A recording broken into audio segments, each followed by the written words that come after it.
All right, guys, when it comes to living in another country or relocating or visiting another country, quite often individuals make mistakes when it comes to visiting locations that they've never been to.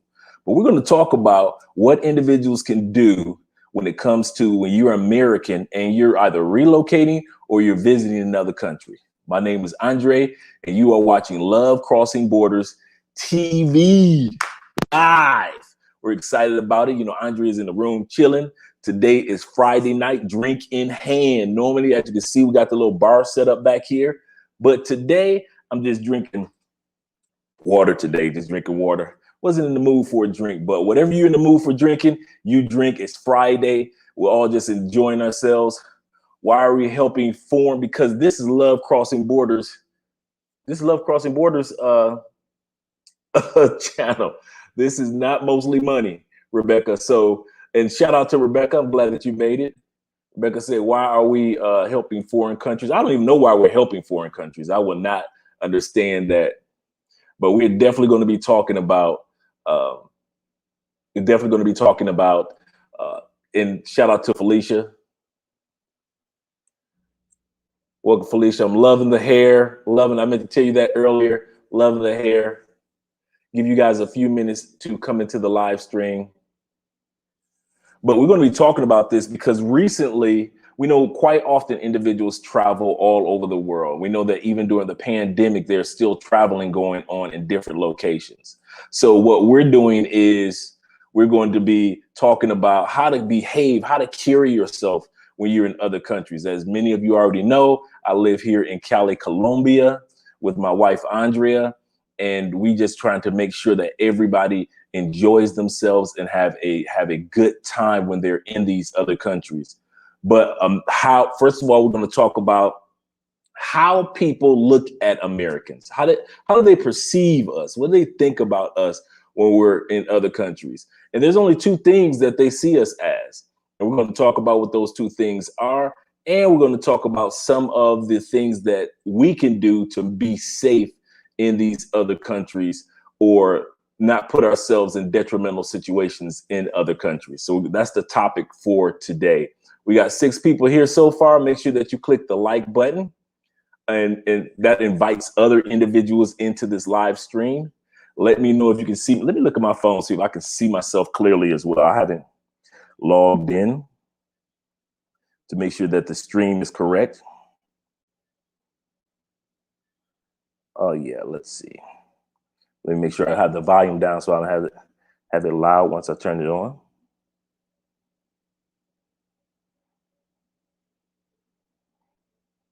All right. Let's see. And it's good to see you all today. It really is. I'm trying to do something, you know, I'm getting my exercise on and just trying to trying to enjoy myself. Okay, let's see. All right, the stream is looking really good. Okay, cool. I got to download the app that allows you not to have that glare in your glasses, because you know your boy can't see. But like I mentioned before, tonight's topic is going to be about when you are in another country and how they perceive you and how we should behave in other countries. The reason why we're talking about this topic is because there was a gentleman, we talked about this last week, a gentleman named Timothy Reed. And Timothy Reed was murdered last week here in Colombia. And there are several reasons why this took place, several mistakes that he made that could happen to anybody in any country, not just here. And so we're going to be talking about what went on. We're going to lay that foundation in a few moments. And then we're going to talk about how Americans are perceived or seen in other countries and how to behave, whether you're just going on a cruise, on an island cruise, or whether you're just, because a lot of people go on cruises, or whether you're relocating to another country, whether it be in Europe or Southeast Asia, whether it be you're going to another state in the United States. You've got to realize that there's different way to behave and how to carry yourself when you are in locations, because there is a perception that you have as soon as you get off the plane. And a lot of people don't realize that. You do have a perception as soon as you get off the plane. Now, the story of Timothy Reed goes like this, and shout out to everybody that's coming in. I appreciate you guys so much for making it into the live stream. All right. I'm glad that we're helping you out with the inspiration. I'm glad that we help you out with the inspiration.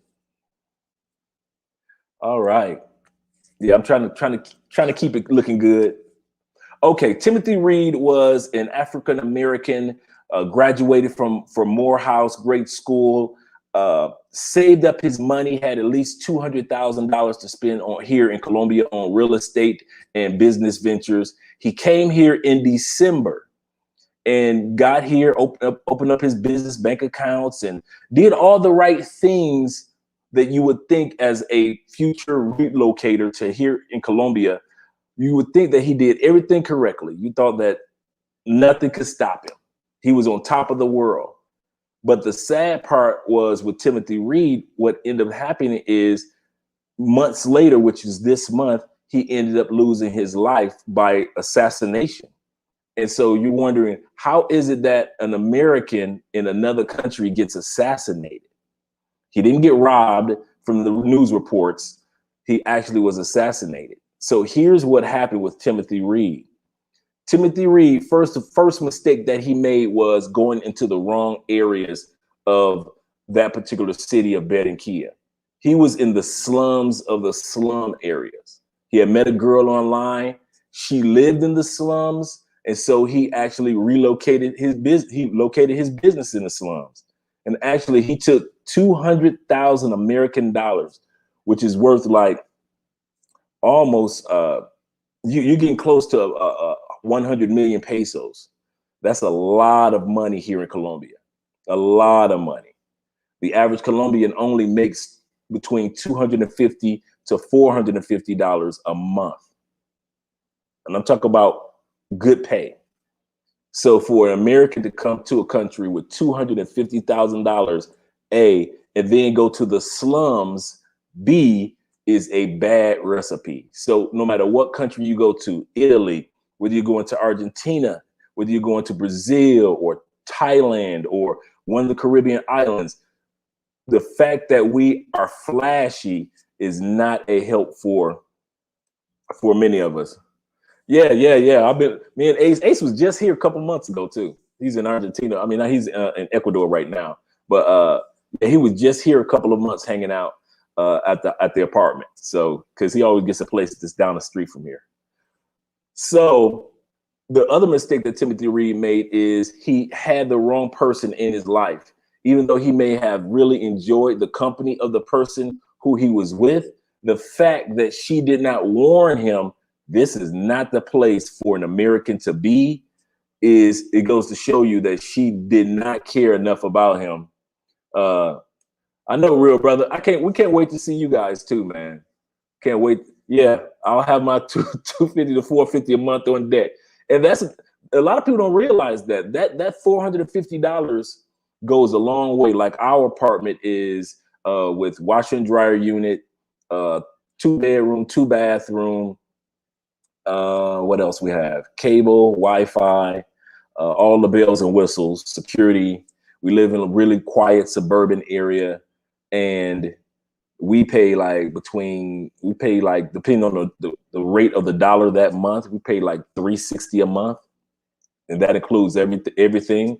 That's why so many older Americans come down to South America with their Social Security, because Social Security that you get in the States is actually worth twice as much in South America. And as you can tell, I'm not living in the slums or broken area or bad area or we got vaulted ceilings all the way up.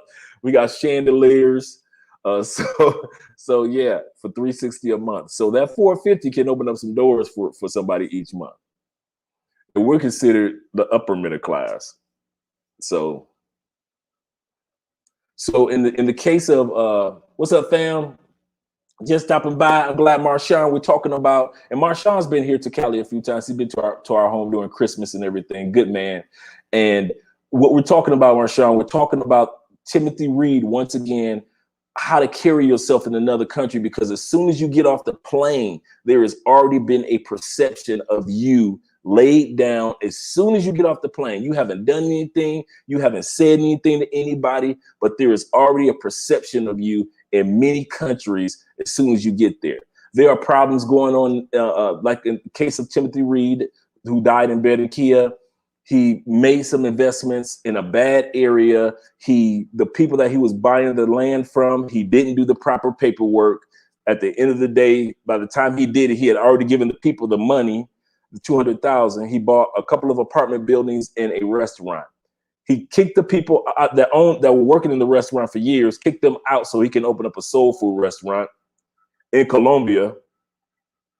And then, because Colombians don't have spicy palates. They don't eat what we eat. They don't do seasoning like we do all the time. And so salt and pepper, they're good. The other thing is, other mistake that he made, he was, even during negotiations, he was the only non-English speaker, non-Spanish speaker in the group. If you're coming down here, you're doing negotiations, you need a Spanish speaker or be a Spanish speaker. I officially, Marshawn, I officially start my Spanish lessons on Monday. I am so excited start my Spanish lessons. So yes, you guys will be seeing your boy in the next few months, extremely fluent, or at least conversationally fluent in Spanish. So I'm really excited about that. So I'm going to really buckle down on the Spanish. All right, real brothers in the building. And so the other mistake that Timothy Reed made was, like I say, he didn't know Spanish. He moved too fast. He only got here. I've been here 3 years. We're just looking to do the research to buy property and to buy land, things like that. Rushing into it in less than 5 months. I want that building, that building, that building. We all know in real estate, what's the number one rule of real estate? Location, location, location. And he got a great deal. Really nice apartments. I saw the video of the apartments, really nice apartments, but in the worst area of town. And tourists such as yourself and myself would never get caught in the slums. So why would he buy businesses in the slums? So all these things take consideration. We're going to talk about, when you take all of what Timothy Reed did, the first thing, real brother starting in Spanish next week too. Yeah, man, I'm excited. I really am. I'm really excited, man. I know several words and several phrases and bits and pieces, but I want to be a conversationalist now. Plus, getting my driver's license, I got to take the test. So you can only use your U.S. driver's license in most countries for only like 90 days. I think it's 90 days. You can use your at least here. I can use my U.S. driver's license for 90 days. After that, got to get my driver's license. So let me go ahead and get that out of the way. All right, Ryan's in the building. What's up, brother? I ain't see Ryan in a hot second. How's things going in Tampa? Back home in Tampa. I always try to blend in. Right. My girl says I still look like a gringo. I do too, man. Even in the Afro-Colombian population, facial features are completely different than the average Afro-Colombian. So I look different here no matter where I go also.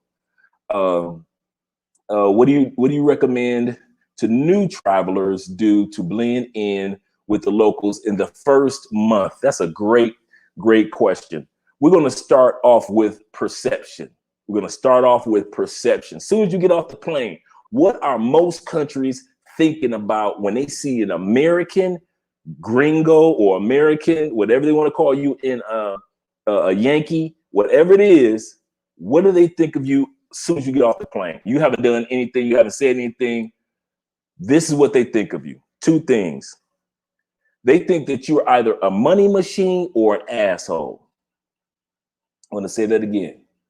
They think that you're either a money machine, like You got enough money to buy this $3,000 ticket to fly over here to Thailand, or a $600 ticket to fly to the Philippines, or whatever. You have $300 to fly to Medellin, Colombia.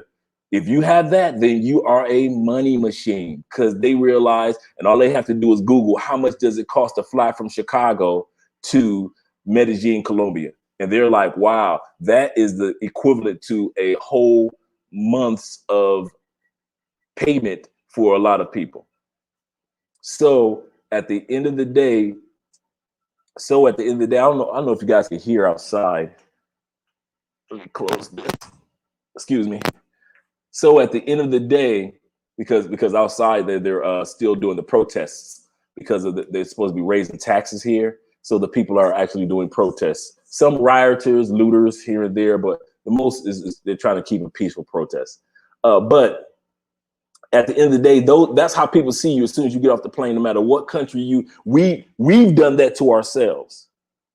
We carry ourselves with a sense of arrogance and entitlements and ignorance.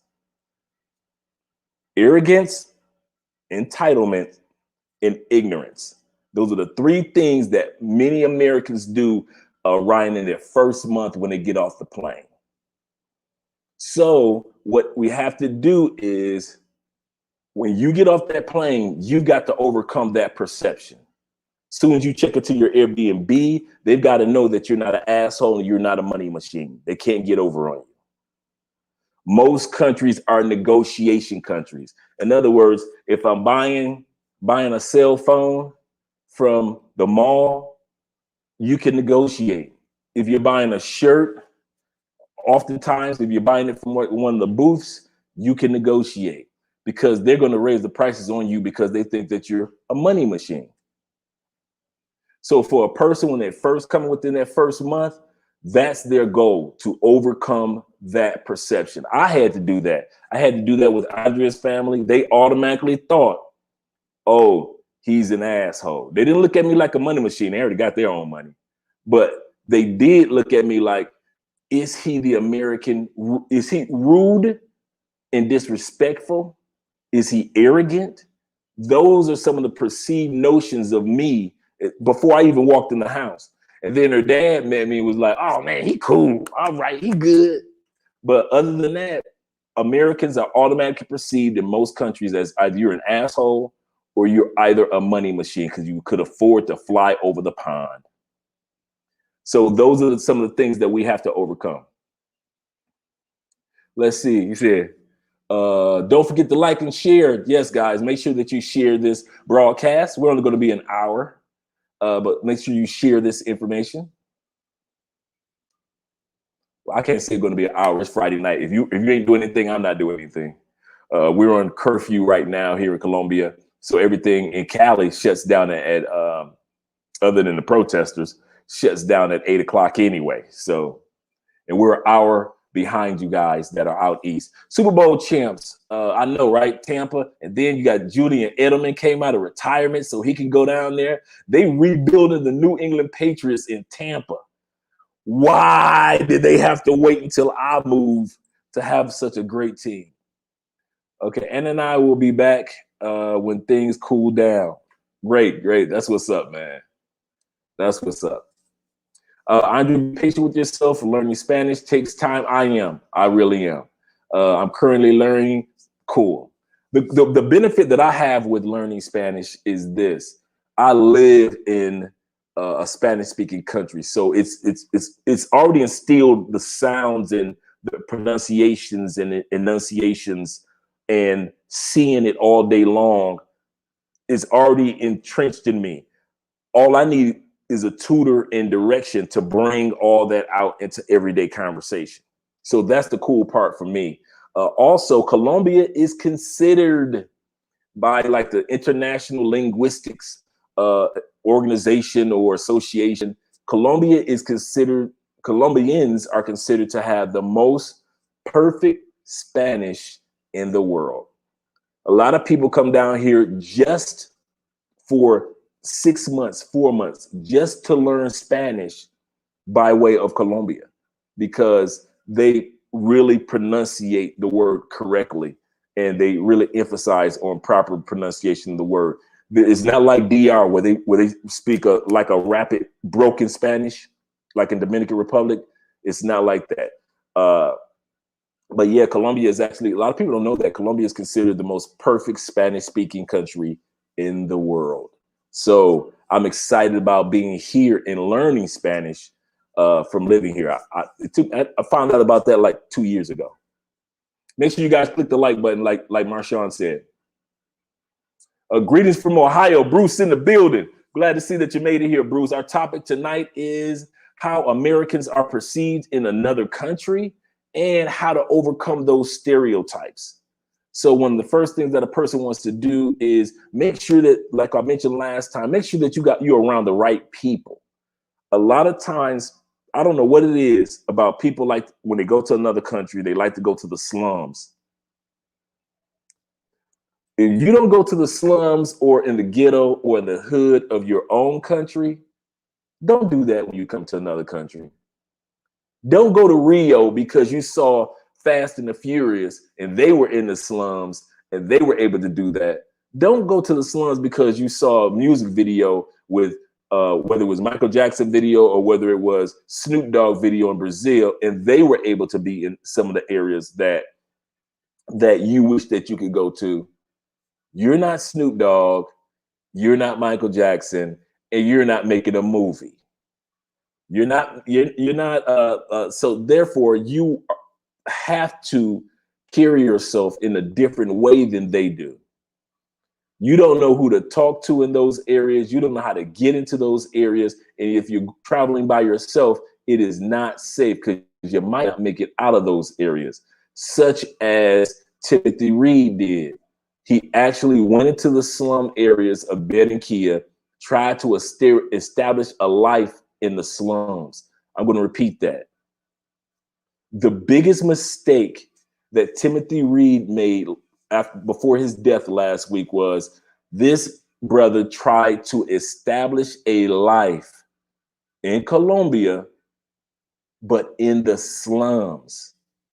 Why would you be a Morehouse graduate, a man that saved up all his money his whole life, 54 years of wisdom, and get off the plane in Colombia and try to establish a life in the slums for a woman? No offense, ladies, but I'm going to say something. If you think men are stupid in the United States, give a man a passport and and sit back with your popcorn. You'll see men do some of the stupidest things that you ever imagine for women in other countries. Ladies, if you think that that you're just like, men do stupid things, they just do some dumb things, you haven't seen anything until you see a man with a passport getting off a plane like a 6-year-old kid and will go directly to the slums and slum it. And you're asking yourself, why is this man in the slums with $200,000?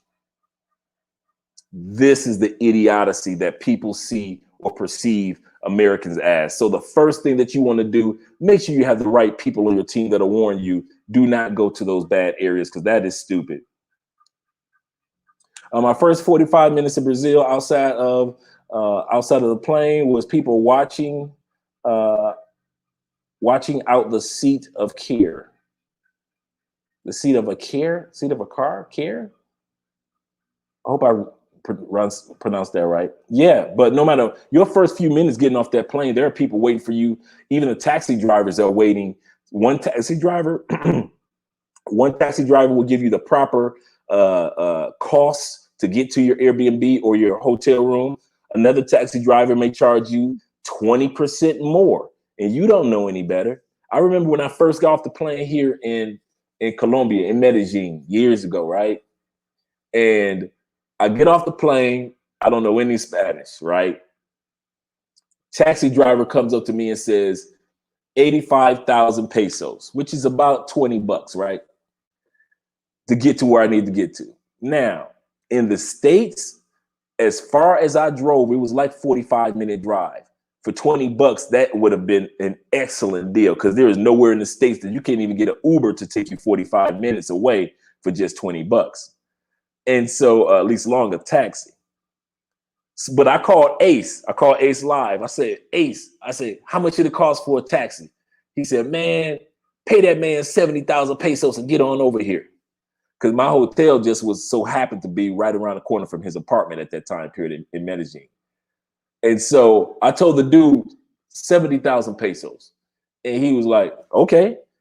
It drove me directly to where I needed to get to. It was no problem. But if I would have not had the right person on my team to communicate with, what would have happened was I would have paid the 85,000 thinking that I'm getting a deal, because 85,000 is only 20 bucks for a 45-minute ride. So I'm winning. So I think, do not be a money machine. Do not be an ATM when you go to other countries. Whether you're going to Germany, whether you're going to France, whether you're going to Ukraine, or whether you are going to somewhere in Asia, do not, because you see a deal that would cost you less than what you would have paid in the United States, you still don't want to overpay. That's the mistake of having the wrong people on your team. Do not be a money machine. The only reason people perceive Americans as money machines, yes, rest in peace for that brother. Sad story. I mean, when you see his videos, he has a YouTube channel. When you see his videos, I mean, great personality, just bubbly. He did one video where he had just come out of the bank here in Colombia, and he had just opened up his business account. He was just so happy for his new, this is in January. He got here in December. He was just so happy. He was like, you know what? And what the sad, probably the saddest part of the video was, not only that he was so happy, but you saw in the video his brain churning, and he said in the video, I think I'm going to buy some property. And it's so sad to see the joy of that moment destroy this man's life. Not knowing you, if you could go back in time and tell the dude while he was making the video, you could buy property, but not yet. Get to know the country first. But the buying the property, and what happened was, the lady that was one of the neighbors said this. She said, I saw the whole thing. They didn't rob him of any gold chain, like some people are trying to say. It wasn't a robbery. It was just that he was standing outdoors. They knew who they wanted to shoot, and they shot him in the chest a few times and drove off. She said it was a red motorcycle. And of course, they got the helmets on, so you wouldn't know who it is anyway if you wanted to.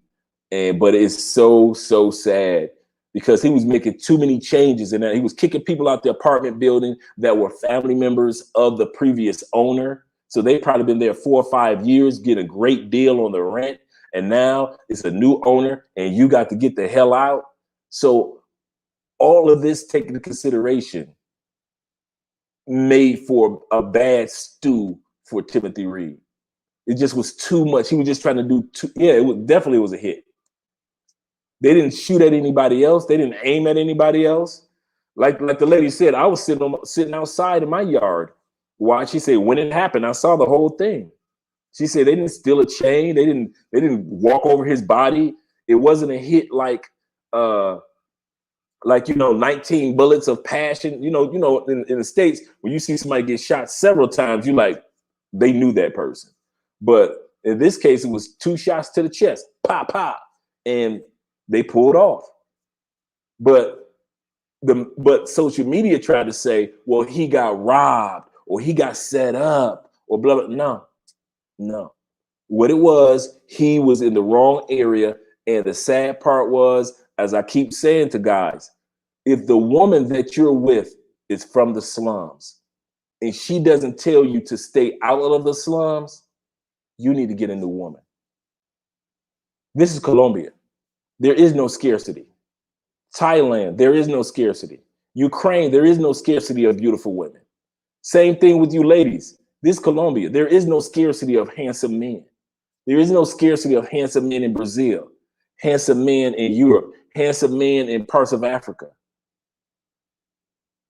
If that one person who you really, really like did not warn you to stay out of certain areas, you need to warn yourself and get out of that area. Why? I keep going back to the beginning. The perception of you as an American, as soon as you get off the plane, is you're an asshole and you're an ATM. You may be the nicest person.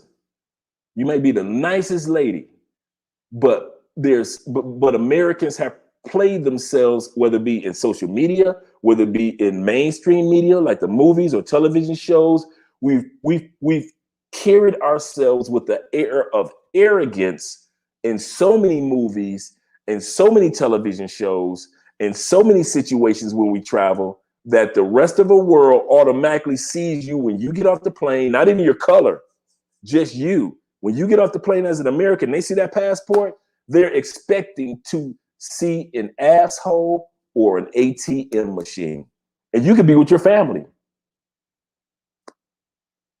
There are people that go to Germany, sit down at a restaurant with their families, and they curse out the waiter and the waitresses because the menu is in German.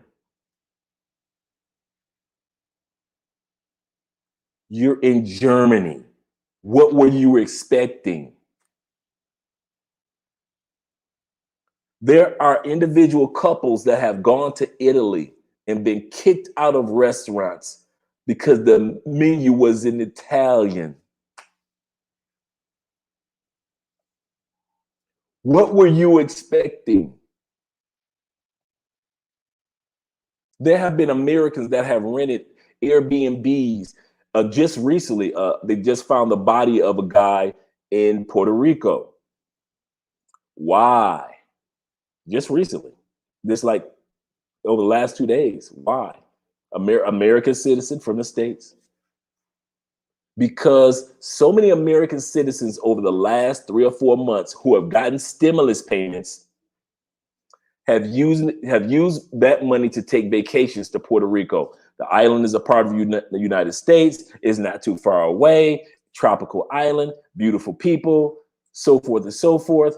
But Americans have gone down there and acted a dang fool. And what ended up happening is a lot of the locals are tired of it. You have Airbnbs where they ripped up the toilets and left it in the living room. You've got restaurants that they no longer have the amenities sitting out anymore. I mean, hotels, they no longer have the amenities sitting out anymore because Americans have just, from the States, have just come down and destroyed locations with putting, spelling words on the wall with the toothpaste or with the shower gel, stupid stuff, leaving feces all over the place. Just over the last couple of months, going to restaurants, eating, and you know how on the islands like here they have a lot of outdoor restaurants like we have in Florida, or like they have in New York as well, in other regions of the country. A lot of Americans are going down to these locations, eating shrimp and lobster, and then they'll run as a group. They'll just run and leave the bill. Yeah, you can sometimes get away with that in America, thinking that it's cute in the United States. But when you're in another country, that can get you killed. Americans have gone down to Puerto Rico spitting on people. And so now the locals have retaliated. And one of the guys, they found him in the river. He's been missing for a couple of weeks.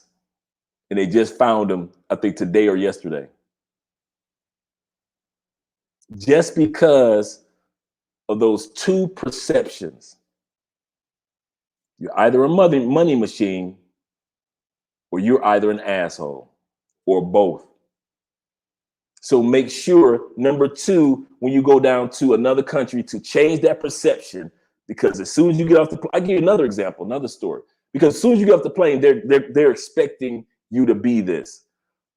Andrea and I was in Barranquilla a couple years ago for the major festival. Now, mind you, the Barranquilla Festival is the largest Latin festival in the world. That's how big this event is. The festival in Brazil is the largest Portuguese speaking festival. A lot of people don't realize, they get it confused. Brazilians speak Portuguese. There is the world largest Portuguese festival. The largest Latin speaking festival is here in Colombia, the Barranquilla Festival. And a lot of us have gone down to it. Great festival, great people, everything.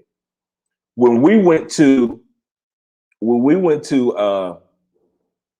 rent our Airbnb, the lady told us, she said, if you guys weren't a married couple and Andrea was not from Colombia, I would not rent my room, my Airbnb apartment to you. And so we were like, why? What happened? She said, I do not rent to Americans ever. She said, I did that in the past. She said, and it backfired on me greatly.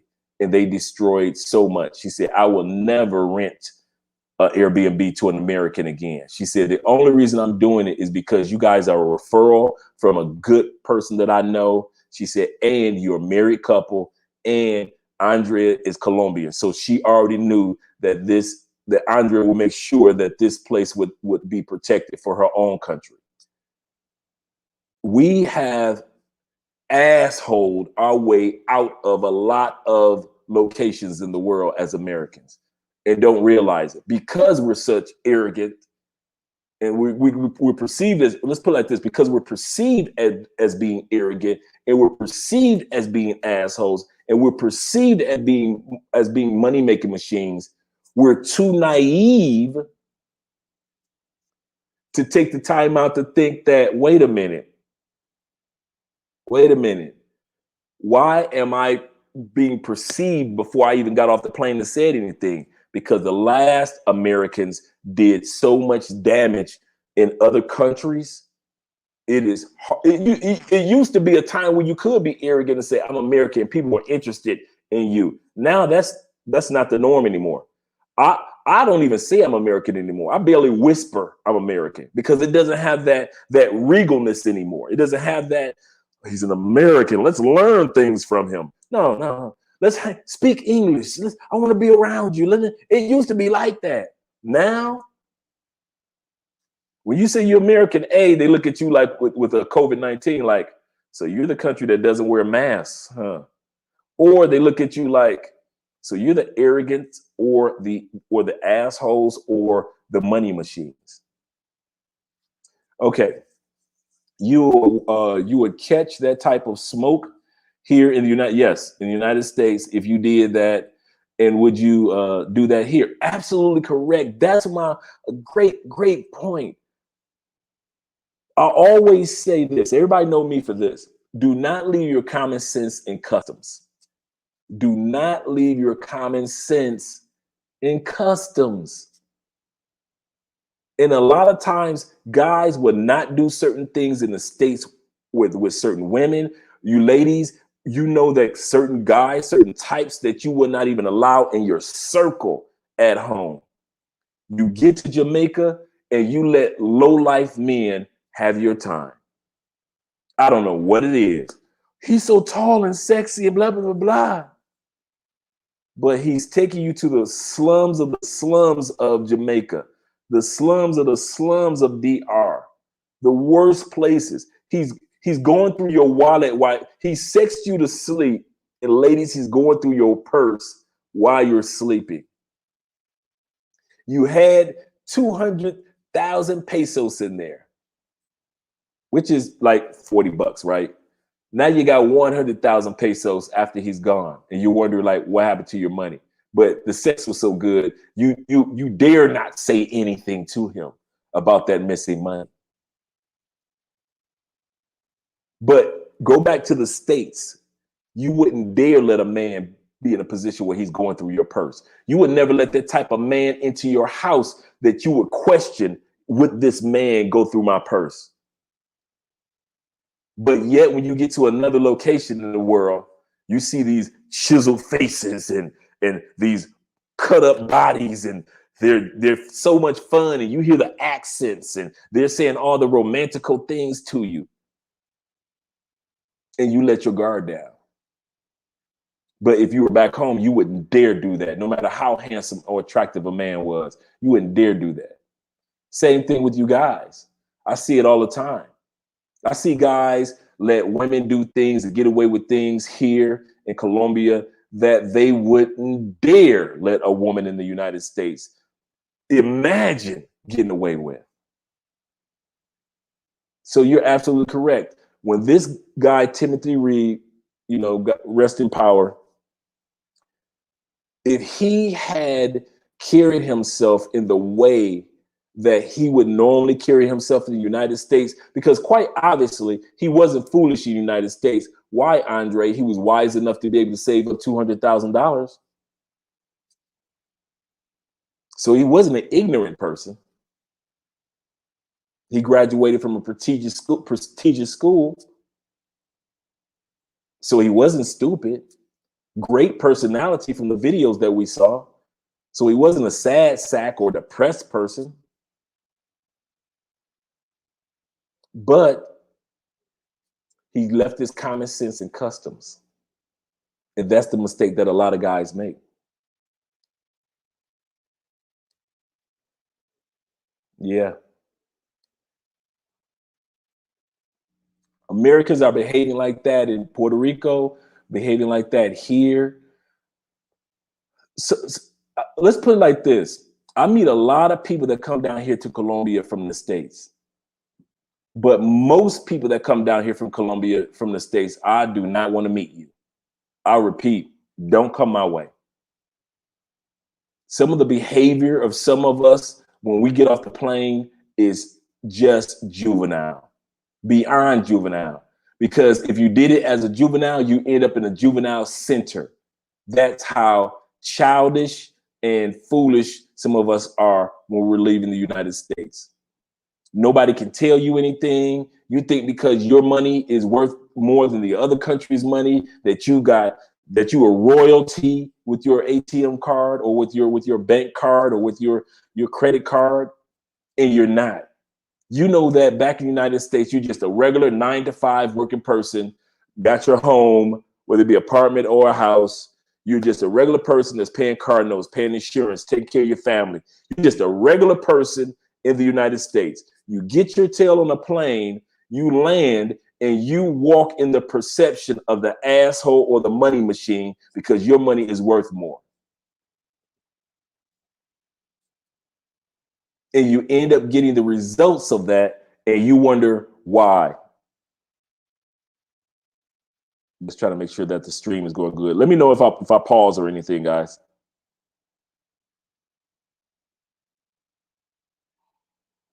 Hope I didn't pause. Okay, good. Or let me know if I'm pausing or freezing. So if I'm freezing or pausing, let me know. I'll make sure that I'm not.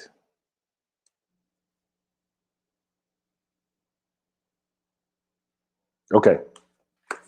But so that's one of the things. The next thing that you want to do is when it comes to your money, remember, most countries are negotiation countries. Thank you very much. Most countries are negotiation countries. So you have the ability to negotiate a price. If you want to buy this shirt and they're saying 50,000 pesos, you're like, I got 35,000. And you pull it out and show them, I got 35,000. You want it? And they're like, cool. Most countries are negotiation countries. United States is not a negotiation country. We just got price as is, unless you're buying a house or a car or something, or buying a horse or something, you can negotiate. But for the most part of the United States is not a negotiation country. Price as is, unless something's going on sale, right? Which is cool. That's how we were all raised. But most of the world is negotiation. The other thing about being traveling in another country, just because you got the money, you don't have to spend all the money. I'm going to repeat this. Just because you so happen to have 2,000 in the bank or on your card for traveling, you do not have to spend 2,000. My first trip to Colombia was for 5 days. I came here with $300, went back home with 90 and had a great time. because it doesn't. Also, well, you know, in Colombia, a meal, you get a breakfast for $2. I mean, a nice full breakfast for like $2.70. So food here is not expensive and it's very healthy. Right. Actually, we act like nobody can't tell us anything. I was about to get to that topic next. Uh, we know it all because we're from the States. Let's hit that one. Great one. Great one. We're going to talk about that one, Paisa Gringo. And that's my man, Jason.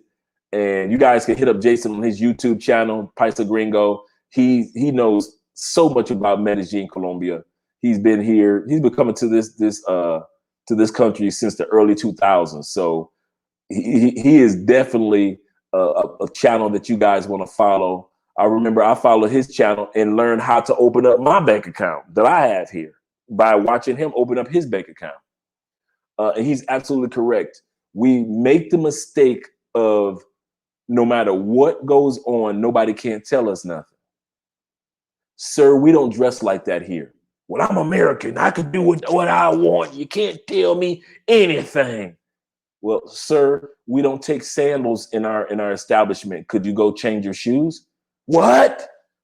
How dare you tell me to change my shoes? They just said this is not your country. You need to put on shoes instead of sandals to walk into their establishment. I can't believe this. I'm an American. Well, when you're an American in another country, it doesn't matter. Some things are acceptable and there's not even a rule to them. I'm going to say this again. There are some things that are unacceptable and they're not even a rule to them.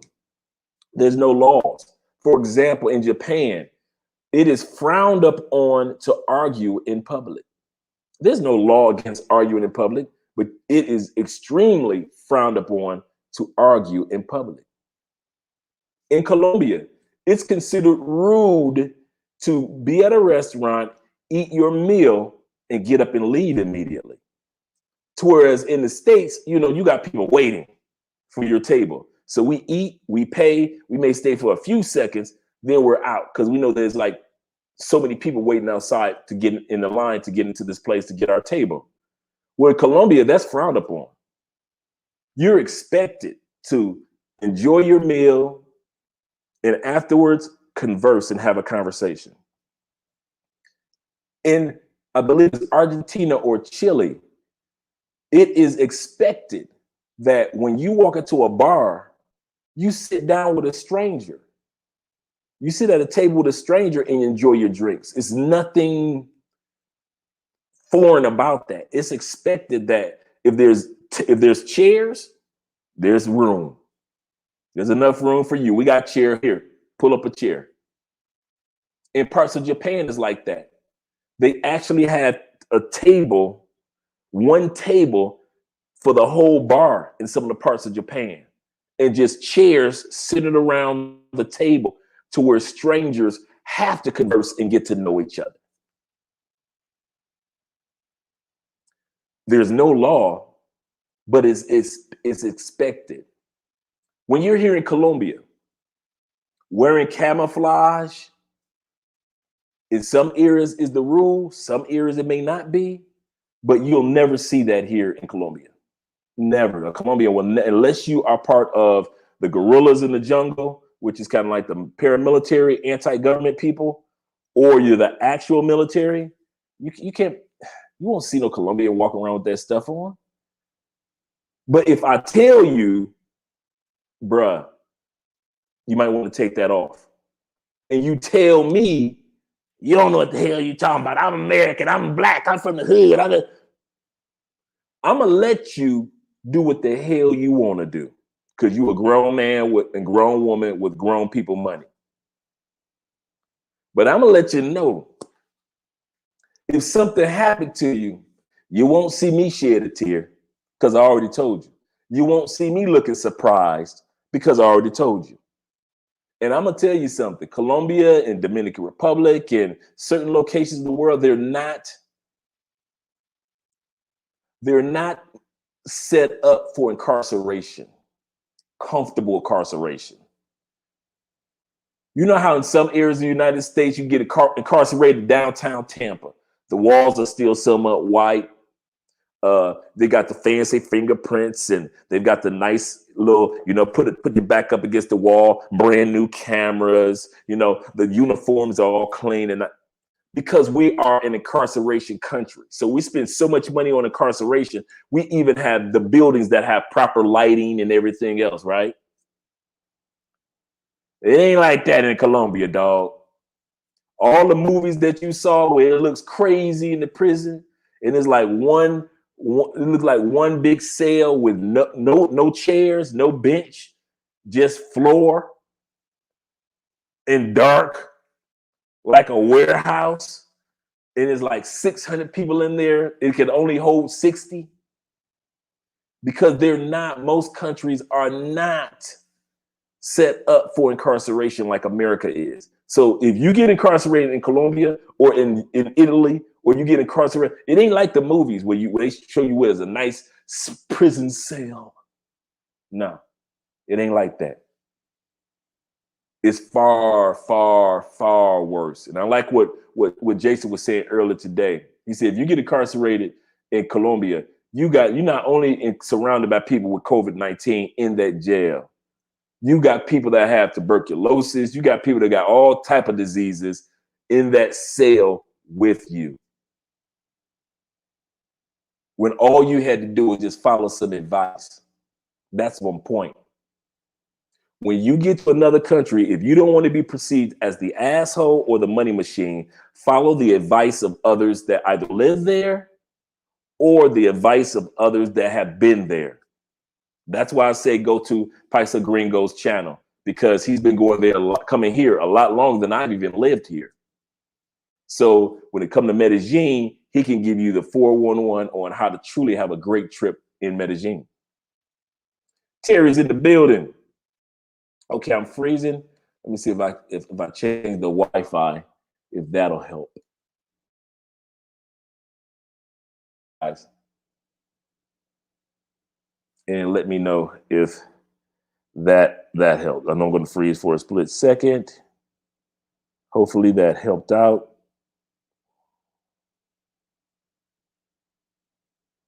Let us see. I hope that's better. So far, it's looking better. I don't see any freezing so far. Okay. Thanks, Felicia. All right, Terry in the building. Glad to see you here, Terry. The topic tonight is how Americans are perceived in other countries and how to overcome some of those perceptions. Okay, all facts. Why would you leave the States and just bring the same things with you? Oh, this right here, this is Mr. Travel right here. This is Mr. Worldwide Traveler right here. Good man, really good dude. Some great dudes in the live stream tonight. Some guys with some sense. All facts. Why would you leave the States just to bring the same things with you? And what he's saying is that same behavior pattern in the States. One thing that I learned like this. There are three things in life that will showcase who you really are: money, alcohol, passport. I'm going to say that again. Money will show who you actually are. Money doesn't change people. Money shows who they actually are. Alcohol, she didn't do that because she was drunk. She did that because she a freak who was drunk. Okay? She did that sober. Passport. If you are a jerk or a person of low self-esteem, if you're a person of arrogance, or if you're a cool person and you have a passport, it's going to show. The Andre that you see here in Colombia, I'm the same dude in Tampa. Hang out, cool, good dude, live life. I don't wake up on the bad side of the bed. Andre and I, we've probably had in 3 years of being, almost 4 years of being together, almost 2 years of marriage, maybe two or three minor disagreements. We don't do arguments in that, because we don't bring that energy. We don't have that type of energy in the house. But if you are a jerk in the States, if you are arrogant in the States, if you're an asshole in the States, and you get a passport and you're using it, I promise you, it'll amplify when you leave the United States. I see guys and ladies come here, and I'm not surprised when they behave a certain way. I look at them and I'm like, I can see that. I can see them being arrested. I'm not surprised. Some people sit back and they're like, I see some guys, they get done by the women, and the women walk away with like all the guy's money that he gave her the money, just spit the money up on, and now he's broke getting back on the plane. And you look at them like, I can see him going broke over a woman. It's rarely that I see a guy's personality contradict his activities when traveling. I'm going to repeat that. It's rare I see a guy's or a woman's personality contradict their activities when traveling. And so he's absolutely correct. That's why people end up in the situations. You were naive in the States.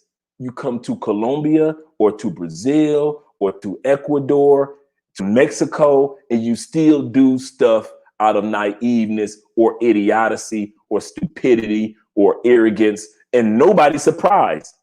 Everybody can actually see that.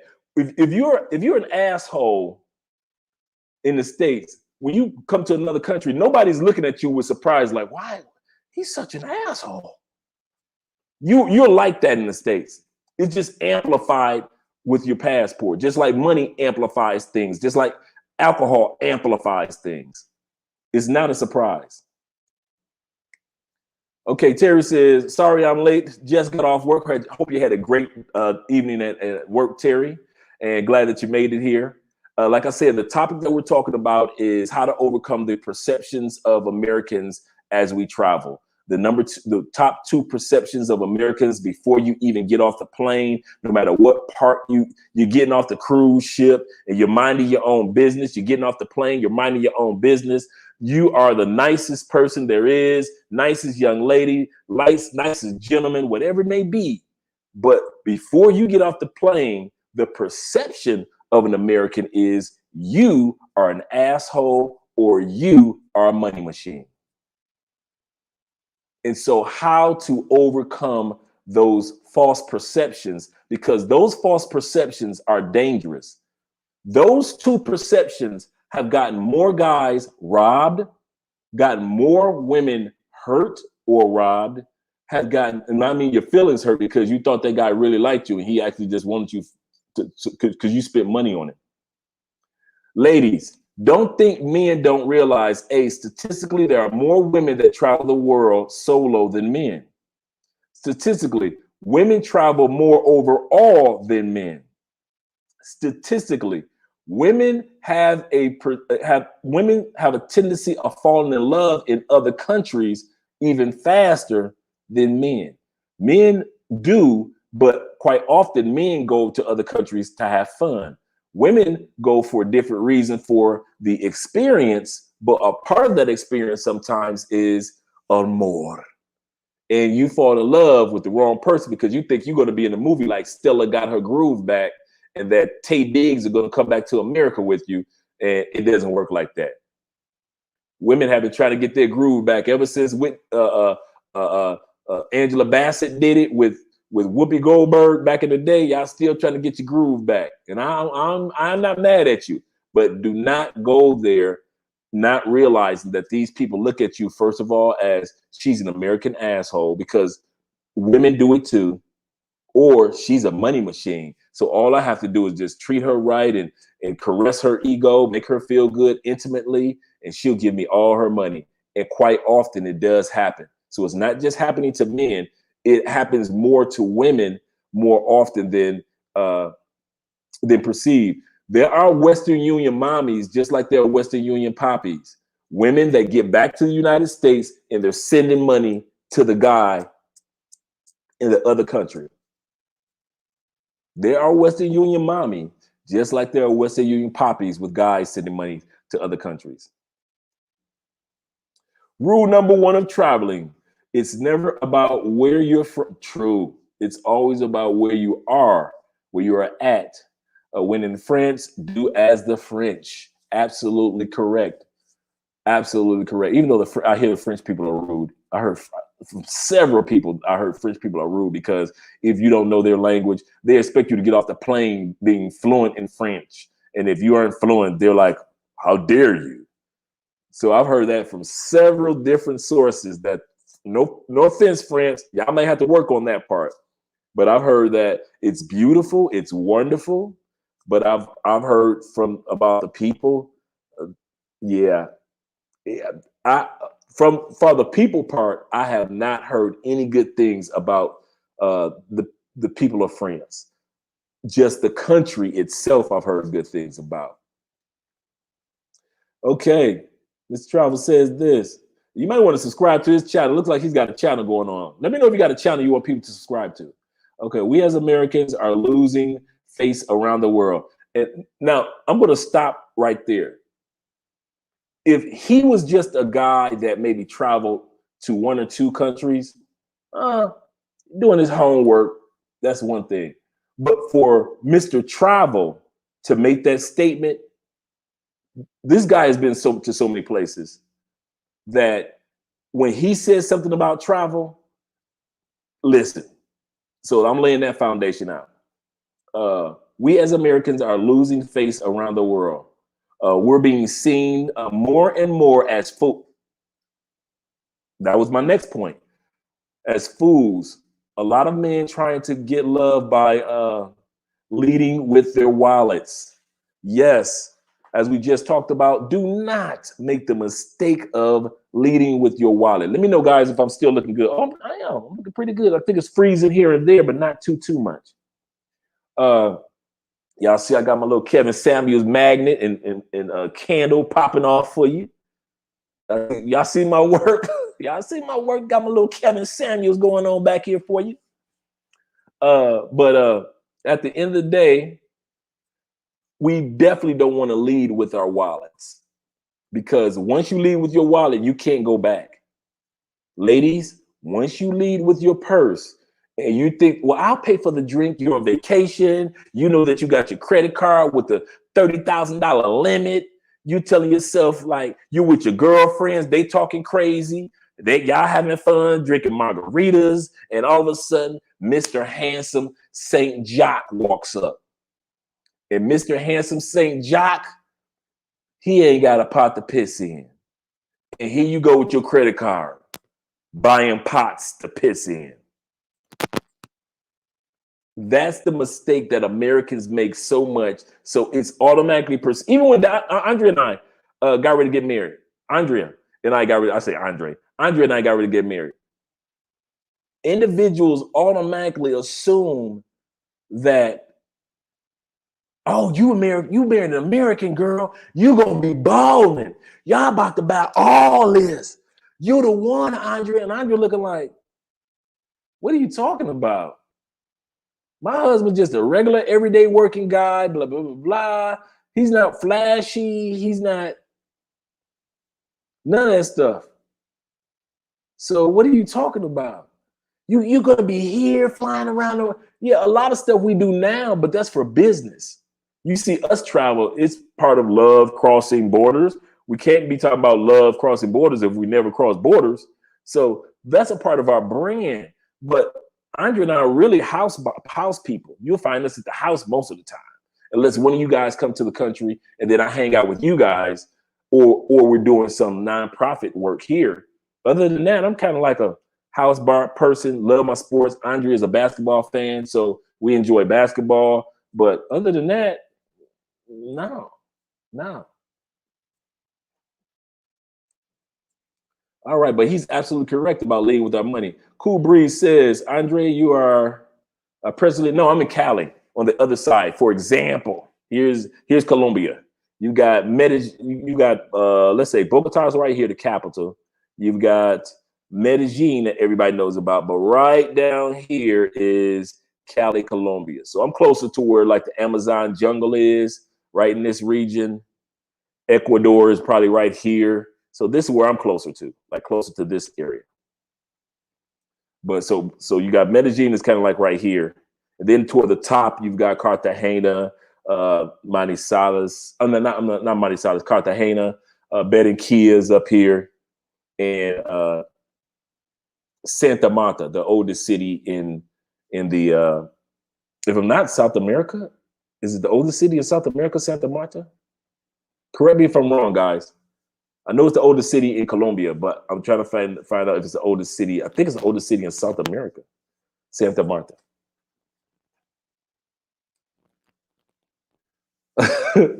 I know, right? So at the end of the day, we do not want to make that mistake. And let me know, guys, from what you've experienced or what you've seen, how dudes or ladies that you've been around act. Because you may be a cool person getting off the plane, but your girlfriend who you with, she's the asshole of the group who embarrassed y'all at a restaurant. Have you experienced that? Or you may be the cool dude, but all of a sudden your partner, your boy, he's the one that got. You telling him, dude, we're both on a date. This date is only going to cost us 200,000 pesos for the whole meal, and we're drinking. That's like 45, 60 bucks. But your boy's steady spending money on the girl. And you're looking at him like, I know this fool ain't got that much money. I know he don't have that much money. Back to the food that my man was just talking about. And so you may not be the ignorant one with your money, but the person who you're with might be the ignorant one, the ignorant American, the gringo of the scenario. Whether you're going to Tijuana, Mexico for the evening, you crossing over the border just to have some fun for the evening or the weekend, but your boy is like, I'm never going back to Tijuana with this dude because he makes us both look like a fool. Whether he does something that's embarrassing, says something that's embarrassing, splurges money in an embarrassing way. Some of you guys have spent more money in Colombia than I've spent, and I live here. Some of you guys have spent more money on one trip in Colombia than I do, and I live here. When you didn't have to spend that much because Colombia is considered one of the most economical places to relocate as well as retire in the world. Cali, Colombia is considered, it's been ranked over the last 5 years as one of the top cities in the world by Forbes magazine. It's always in the top 5 cities in the world as far as retirement and relocation. Always. Portugal right now, Lisbon, Portugal is number 1 in the world for like the last 3 years. But Cali falls right in that rank. Cali, Colombia is 40% less to live in than even Medellin. Even though Medellin is nice, Cali is nice, but it's 40% less, just the cost of living. But that's the mistake that thank you, Felicia. I'm loving the hair. Okay. Gotcha. Thanks. I've been in Medellin. I'll be in Medellin Monday for 1 week. You're gonna have fun, man. Maybe next trip we can break bread and chop it up. Yeah, because the cool thing is flights to all the locations in Colombia are so inexpensive. Like I always say, the United States is the only country, I'm going to repeat, the only country in the world where it is expensive to fly into, fly out of, and fly around. No other country in the world that you're going to pay that much to fly from Chicago to Vegas. And to us, I got a $200 deal. The fact that you have to wait for a deal in your country, in our country, United States, is crazy. The fact that a trip from LA to New York costs the fact that it costs the amount is crazy. No other country charges that much if you're already in the country to fly around the country. Only the United States charges you crazy. Now, mind you, I understand the United States is a huge country, but it's not a continent. I'll repeat, it's a country, not a continent. And yet they charge us crazy amounts to fly in our own country. But then you come to countries like Colombia, which is only the size of Texas. Just in case you guys are wondering the size, Colombia is only the size of Texas, which is our biggest state, but that's the size of it. And you could get a flight from one side of Colombia to the other side of Colombia for $50, $60, $70. If you're splurging, you're paying 110 round trip. We just got back from Cartagena. It was a deal, $35 round trip, 40, I think it was like 35, $40 round trip. So yeah. Flying is very, very inexpensive. But yeah, and my point in saying that, yeah, we can meet up, definitely, without a doubt. But yeah, you enjoy yourself in Medellin. Remember that over the last few weekends, we have curfews throughout Colombia, meaning that the cities shut down between 8 p.m. to 5 p.m. in the morning. So if you're looking for nightlife in Colombia on the weekends, because they're trying to control COVID again because of what's going on in Brazil, you might want to think about, double think about that, because what's happening is individuals are coming down here thinking they're about to have a ball, and no salsa clubs are open, no nightclubs, no reggae clubs, no nothing. The clubs are actually shutting down because they're not making any money. So clubs that you probably enjoyed on your last trip may not even exist anymore. So you might want to look for a friend that you can hang out with during the day, and she can come over and hang out with you during the weekend. That's just a head up. And same thing for you ladies that are coming down to Colombia. Jason says, you don't have to worry about me throwing money around stupidly. Right. I'm frugal. I love investing, man. I won't even lie. I love investing. I love watching money flip itself while I'm asleep. You wake up in the morning, you're looking at your cryptocurrency, and you're like, what? I'll take that. I like that. I like buying real estate and seeing the equity grow. I like watching the stock market go up and down and things like that. And you can afford. What I like about living in Colombia is the life that I live here, just in Florida. I'm going to compare where I live to my life in Tampa. This apartment would be probably $1,200, probably about $1,200 in Tampa. I know me, because I like to live in the more suburban area, Riverview area. So that's why it will cost more, because I'm a suburban dude. I bust my butt to get out the hood. I'm not going back unless life grants me to, or I'm donating my time and my energy to the children in the hood, or for people to have food in the hood. But just to be hanging in the hood, no. I've already done my time in the hood. I know what it's like. I was raised there. So I'm always in the suburbs, right? This place will be $1,200, and like I said, that doesn't include utilities. That doesn't include cable. That doesn't include my wash and dry. That doesn't include, a lot of stuff is not included. But here, including all those things, for a 2-bedroom, vaulted ceilings. Let's see. Let's let you guys see. Can you see the chandelier? See the chandelier. See the chandeliers up there. You see how high the ceilings are. We've got a nice terrace upstairs.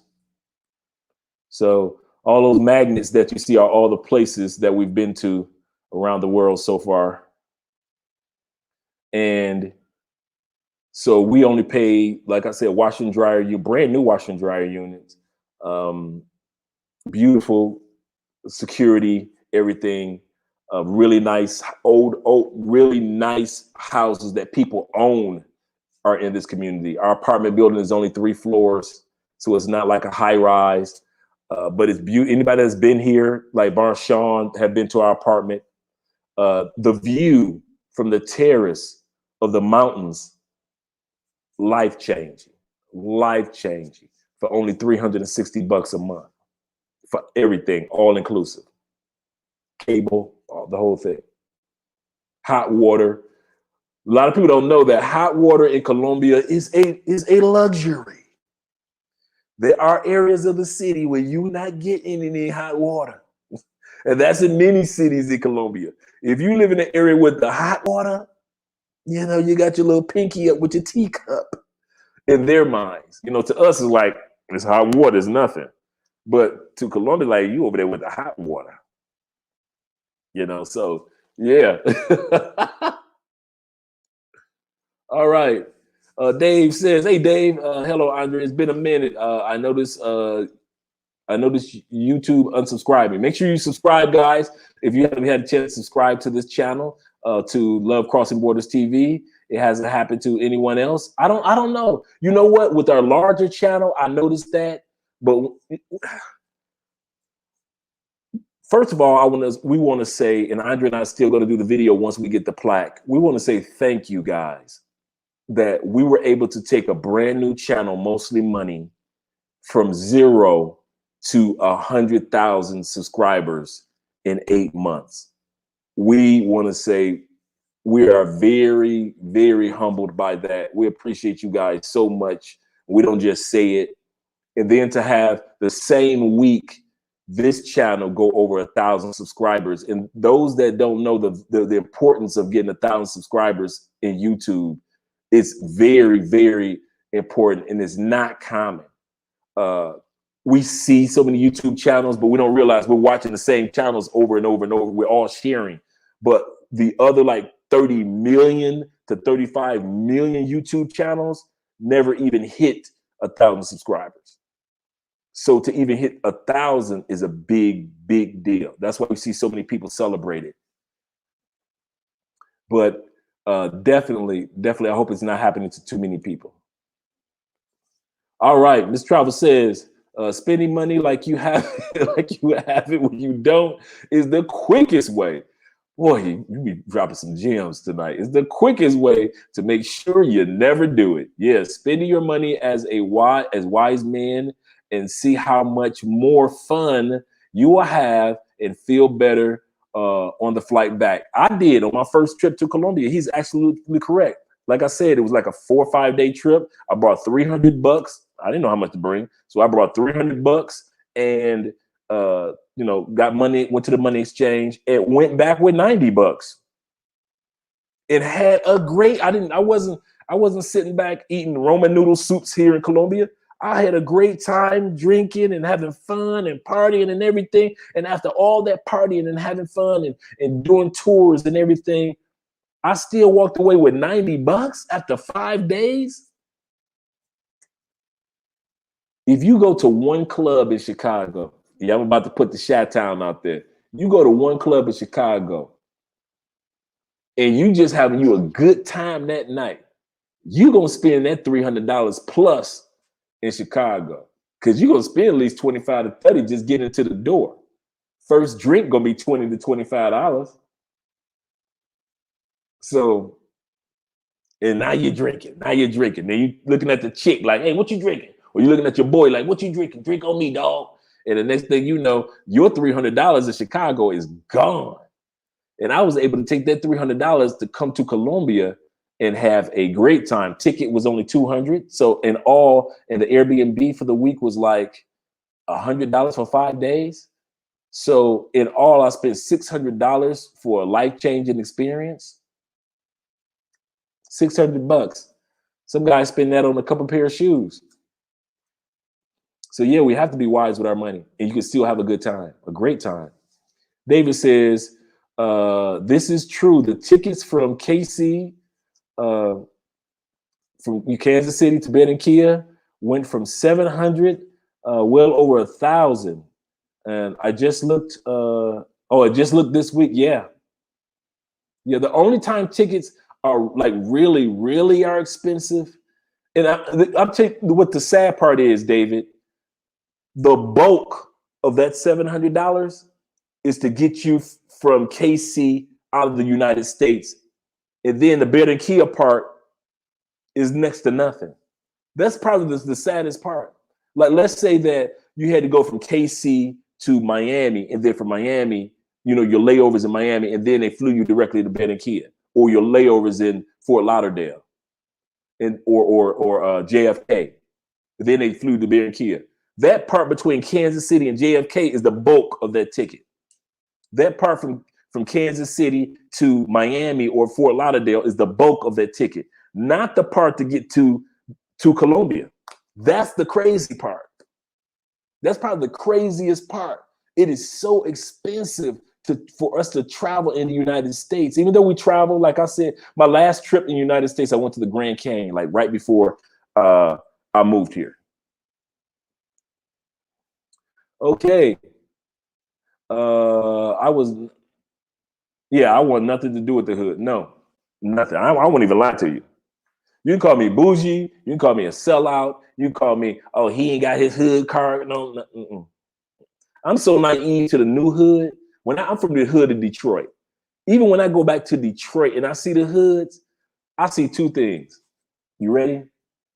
I see the hoods even more destroyed than they were when I was living in them. Or I see neighborhoods that were the street that I grew up on gentrified, meaning that they've torn down all the old houses and put up brand new. I kid you not. I had to laugh to myself at one point in time. I know I'm in my neighborhood. I know this block of Detroit. I played football in the streets of this block. I had to look up at the street sign to make sure I was on the right block because they had literally torn down all the buildings or the houses surrounding that whole area and put up brand new houses.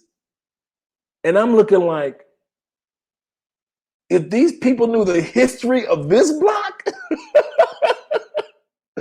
So yeah, I don't do the hoods in my own city. So I dang sure am not going to come to another city and do the slums. And I'm talking about, when I say slums, I'm talking about there is no sidewalk. There are no streets. It's just dirt.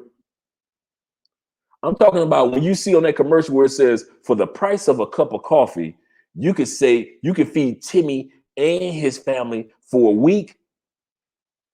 Slums. And guys come down here and fall in love with women that live in the areas where Timmy could feed his family for the price of a cup of coffee. And then they wonder why they get robbed, and they wonder why they get this. And then they go back to the States and say, I got robbed in Colombia. But you don't tell the whole story. You got robbed because you were in the slums. Or you got robbed because you were dealing with a woman from the slums with that mentality. She said, as soon as he go to sleep, I'm taking his passport, his computer. I'm taking this, I'm taking that. I'm going to steal this. You ladies get done because y'all get with the handsomest dudes on these islands, but they're from the up in the hills, and they're used to washing their clothes in that river at the same time drinking from that same filthy river. They aren't used to having anything, but they come down the hills to the tourist area because that's where they work. And you ladies, you fall in love with them dudes as if he lives in the same area with you, while his body was so chiseled because he does manual labor. And nothing wrong with manual labor. What I'm saying is he's used to having to walk up a hill, walk down a hill. He's used to having to do things with his hand because technology has not made it up the hills of Jamaica, St. Thomas, St. Martin, DR. So that's why his body's so chiseled, because he's an average dude, and he basically lived like a farmer, an old time farmer that would be in the United States from the 50s, 60s, 40s, before the industrial age. He's still living that era in Jamaica. So when you see his body, you look like, oh my God, he's so tan, he's so handsome. Oh, he got the Jamaican accent. I'm going to give him everything. And he put that Jamaican love on you, girl, and all of a sudden your wallet is just flying open. And then when you get back to the States, you steady sending money. Just like in the movie, Stella Got a Groove Back. Remember, in the movie, she sent for Tay Diggs to come to the States. I repeat, in the movie, she sent for him. Tay Diggs ain't had no money. Angela Bassett sent for him. Come on, we've watched 90 Day Fiancé enough to know what's going on.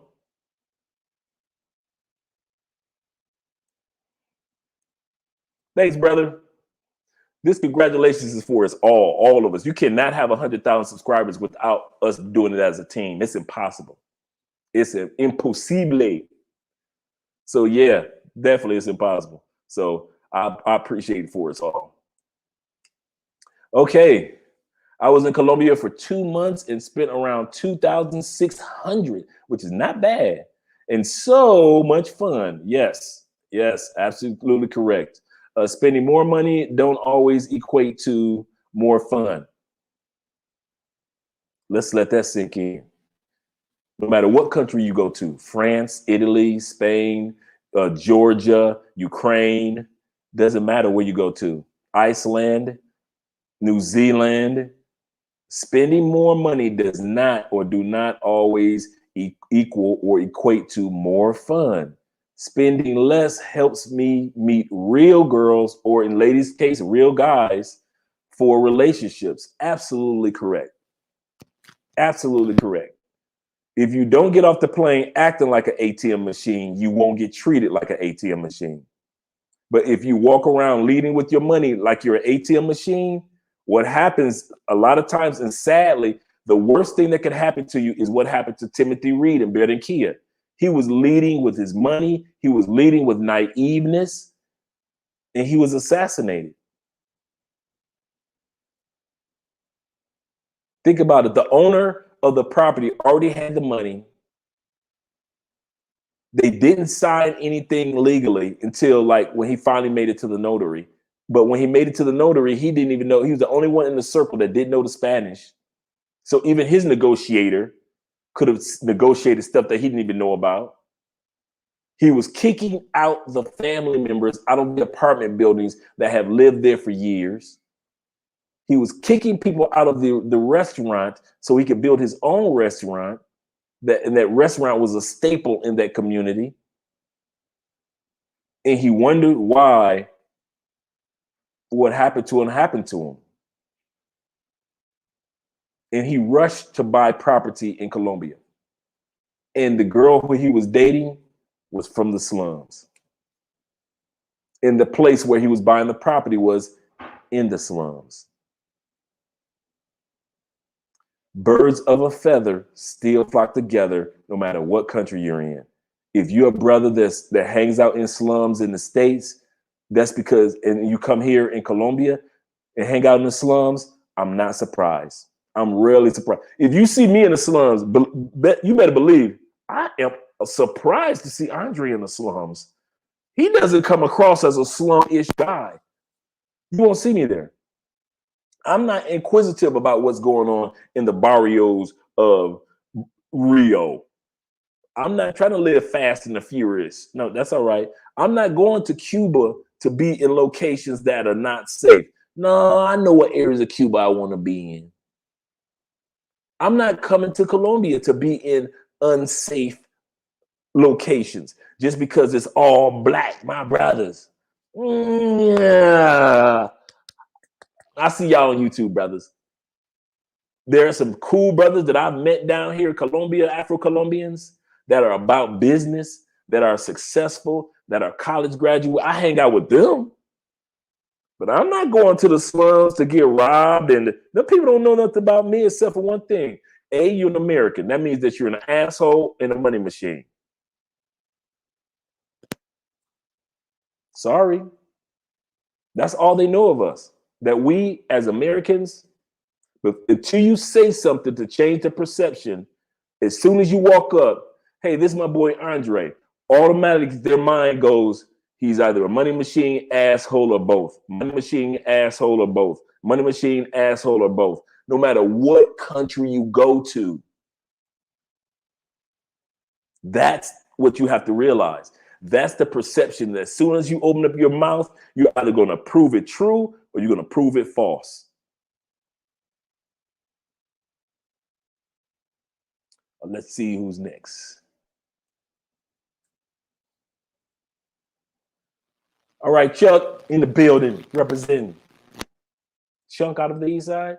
Oh yeah, I'm out. Yeah, took a chunk out the east side. Yeah, they took a chunk out of the east side of Detroit. You're absolutely correct. I kid you not. I stood there laughing.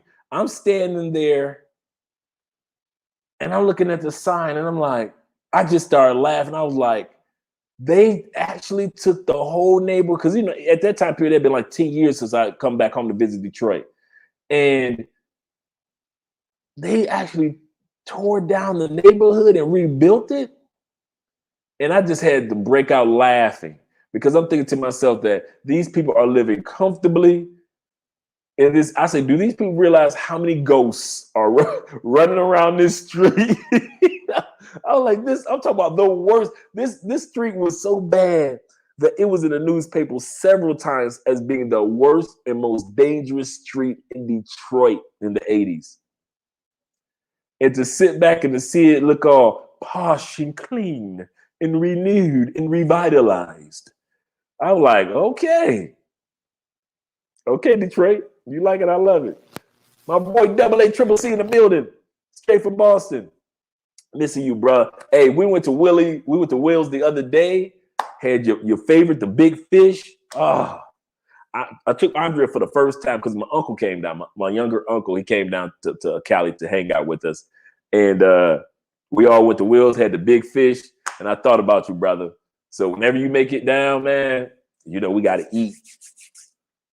And Will's is once again Afro Colombian gentleman who owns a few restaurants here. Very good food, very good authentic Colombian food, very inexpensive, good drinking, good wine, good beers, just good atmosphere. So you know, you can tell he's hired his family to do some great things, and I believe he owns 3 throughout the city.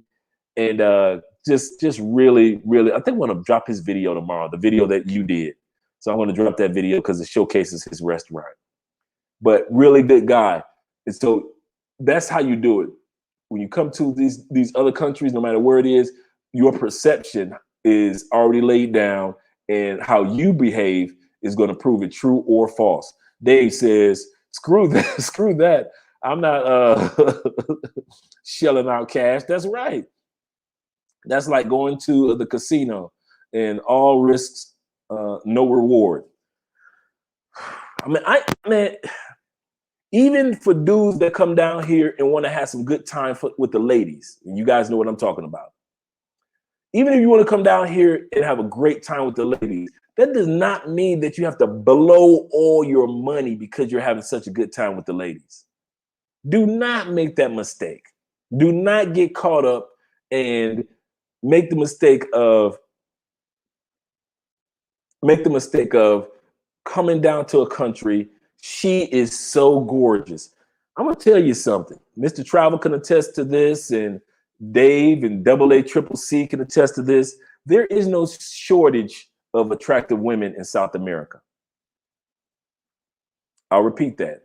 There is no shortage of attractive people in South America for you ladies.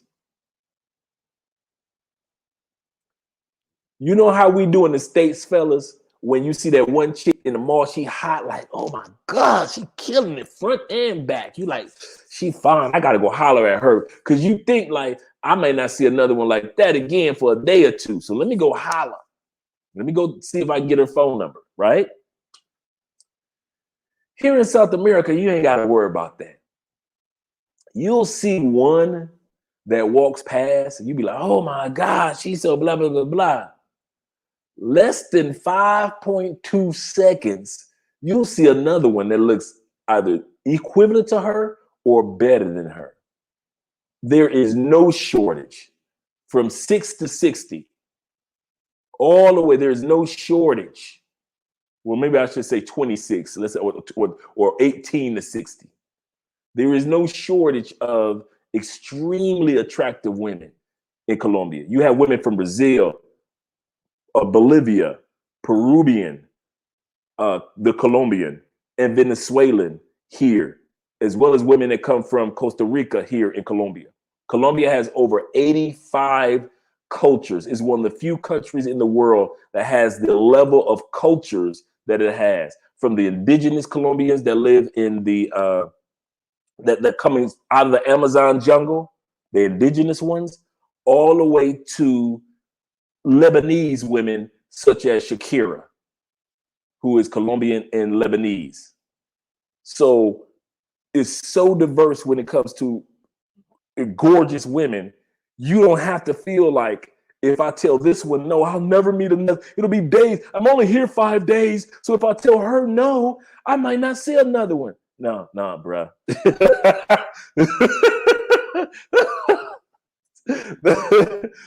It'll be 5 seconds, if not less than that, before you see somebody that looks just as good as her walking past your way. That I promise you. That's probably the best cookie cutter about being in Colombia. Beauty is cookie cut here. You see us 5, 6, 7, 8, 9, 10, it's cookie cut here. Her mama look like that. In many cases, grandmamas look like that. Aunties, her girlfriends, classmates. It's cookie cut here. Even in the Afro-Colombian community, you see attractive, you see an attractive. So you don't have to treat a woman with scarcity. That's my point. Ladies, handsome men down here. You do not have to treat this dude with scarcity. Like, if I don't get that handsome, it ain't like the States where you like, man, if I don't get this man, it'll be 2, 3 years before I find a good one like him. No, it's not like that. You'll see another handsome one walking past in a few seconds. Don't worry about it. So at the end of the day, using your cash and your time as if you'll never see this person again is crazy. I know one guy from Canada. I'm going to tell you his story that I met. We were sitting in let's see what the brother has to say. He said, yeah, come downtown, bruh. And you would do a double take. Right. Just if you just downtown, you'll break your neck. Just, oh my God, look at all this beauty. Oh my goodness, look at this over there. So yeah, at the end of the day, man, you definitely don't want to make the mistake of treating men or women with scarcity, with the scarcity mindset, like you'll never have another one like that. That's a lie. That's a lie all day long. Andrea's beautiful. She's got beautiful people in her family, beautiful neighbors, beautiful friends. Beauty is part of the makeup of the South American culture. So to treat it like that person is the only person that's so you're crazy. She's the most beautiful woman. No, she's not. I'll tell you this. I always say this. There is no such thing as the most beautiful woman in Colombia. I'll repeat that. There is no such thing as the most beautiful woman or the most handsome man in Colombia. There is so much beauty and handsome running around these countries that as soon as you think that you have or have seen the most beautiful, you'll see a replacement for that beauty 10 minutes later, 3 minutes later, 4 minutes later. That's how much beauty runs around here. A lot of people are like, do you ever get used to it? No, I'm a man. Why would I want to get used to it? I love seeing the beauty around here. But at the end of the day, don't treat it as scarcity for you guys that are traveling, you ladies. Now, the story I was about to tell you is I'm sitting up here in a bar with my boy, right? My boy who's from the States. And we all just sitting, there's like 3 of us. Because there's a lot of brothers that have moved down here to Cali, Colombia, that have literally moved. Like they looked at me like, okay, Andre lived there. I'm going to move down there. It seems safe for one brother. So let me go ahead and move down, right? And so we're sitting in a bar and we see this white dude, right? He just looking sad. You know, like when you see the dude in the bar in the movies, he got his head in his drink, looking sad. And so we're like, what's up? Come to find out he's from Canada. Shout out to the brothers in Canada, the Drakes of the world. And so I grew up on Canadian football. Being from Detroit, you get a chance to see everything coming from Canada. But in hockey, go Red Wings. So what ended up happening is he told us his story. He had met this chick, met her online, came down to Colombia for about a month or 2, and he was splurging. He got off the plane. Remember I said, before you get off the plane, you're expected in people's minds, no matter what country you go to, either you're an asshole, a money machine, or both. Asshole, money machine, or both. He wasn't an asshole, but he was a money machine. And he was showing me photos. He bought her this, bought her that, bought her these, bought her that, bought her the weight, the curves. I mean, he splurged. I mean, I'm looking at the clothes that she's wearing, and I know how much it costs down here for some of those outfits. He's splurging. She knew when he was leaving. And once it came to the like 3 days before he was about to leave, she cut him off of everything. No contact, no phone calls, no outreach, no nothing. Now, I know living here, she went back to her boyfriend with a lot of the money that she was making because she was telling her boyfriend, I got this stupid American. I got this fool, like my brother was saying. I got this fool, baby.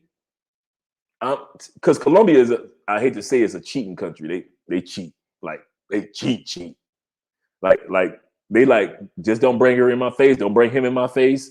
But Colombians, boy, they cheat like on a whole. You think we cheat in America? No, they cheat on like a whole nother level.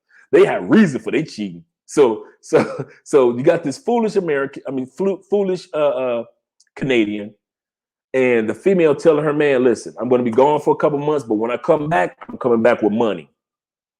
And so what ends up happening is that's what happened.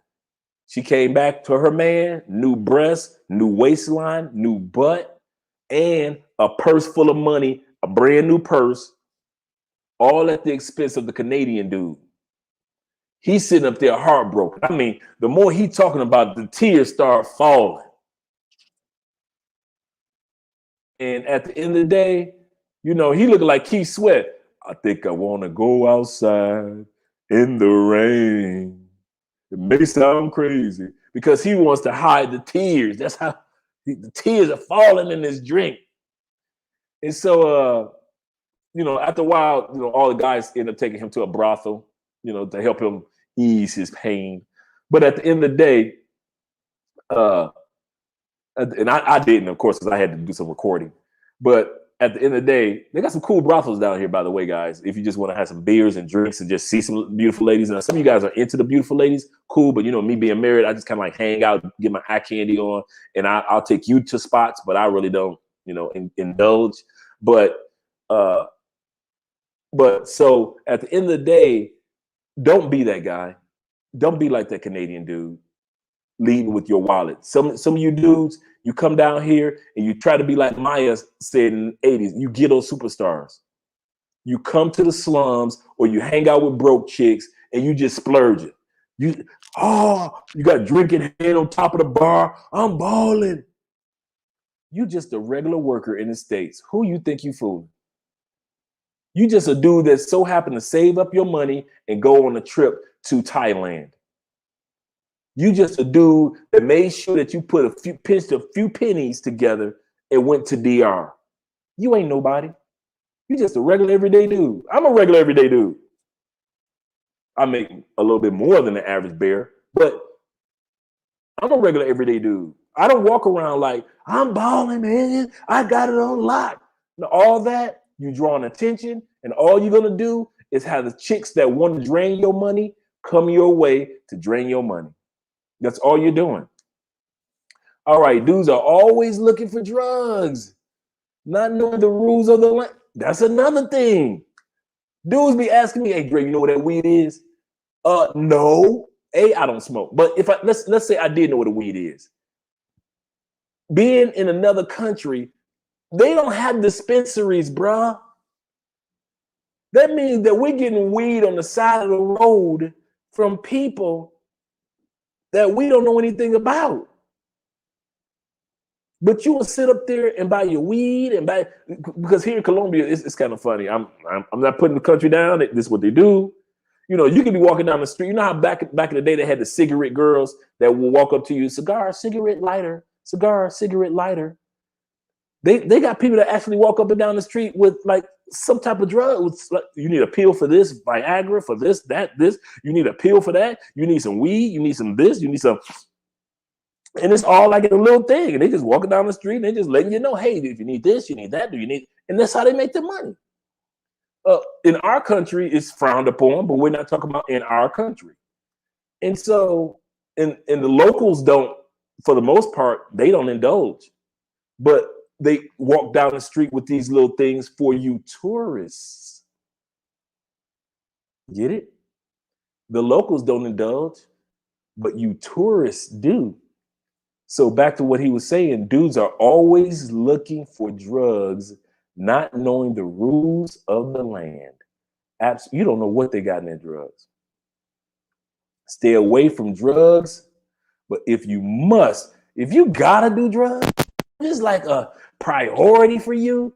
When you get back to the States, you need to go ahead and check into somebody's clinic, because it shouldn't have to be a must no matter where you go.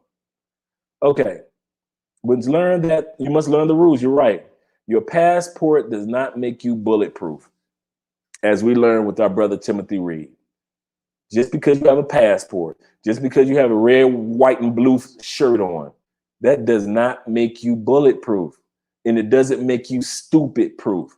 You can sit up here and you might not get shot, but you could get drained of your income. And you're wondering what happened. You're getting back on the plane and all you got is Uber money to get back home to your home, to your house or your apartment. And you wonder, where did that $2,000 go in 5 days? And the chick here, she just like with the Canadian dude, she's splitting the money with her boyfriend, her real boyfriend here in Colombia. And I see it all the time, all the time. Very true, Andre. South America is a continent of beautiful people. Yes, it is. Yes, it is. So treating women like they're scarce, like they're, I got another story. Guy comes to Colombia with his boy. We about to do it. Hanging out in Medellin. What ends up happening? The one guy tells him, like, listen, to party with this one lady and have her company is about 100,000 pesos, which is like $30. For $30, you can be with something that's a movie star. For $30 that looks like a movie star, right? This dude gives the girl 400,000 pesos day one. 400,000 pesos, right around $175. Yeah, about $175. You gone from $30 to $175. His boy tells him, what are you doing? Are you crazy? You lost your mind. The next day, day two, he says, dude, just give her the 100,000, the $30. What does he do? $400,000 and takes her on a shopping spree. His boy says, man, you crazy. You're losing your mind and you're losing your money. Dude, $30. Day three, he gives the girl $400,000. He just gave her the equivalent to taking care of herself and her family for about good 3-4 months here in Colombia. Just because you got it does not mean that you have to blow it. It ain't tricking if you got it. No, it's stupid if you blow it and you got it, because how you got it was not by blowing money, but by making money. Jay-Z is not going to sit up there and blow $1 billion let's put it like this. He's not going to blow 100 million just because he's worth $1 billion. Why would he take 100 million and just throw it away? Like, we about to go party and this party cost 100 million just because he's a billionaire.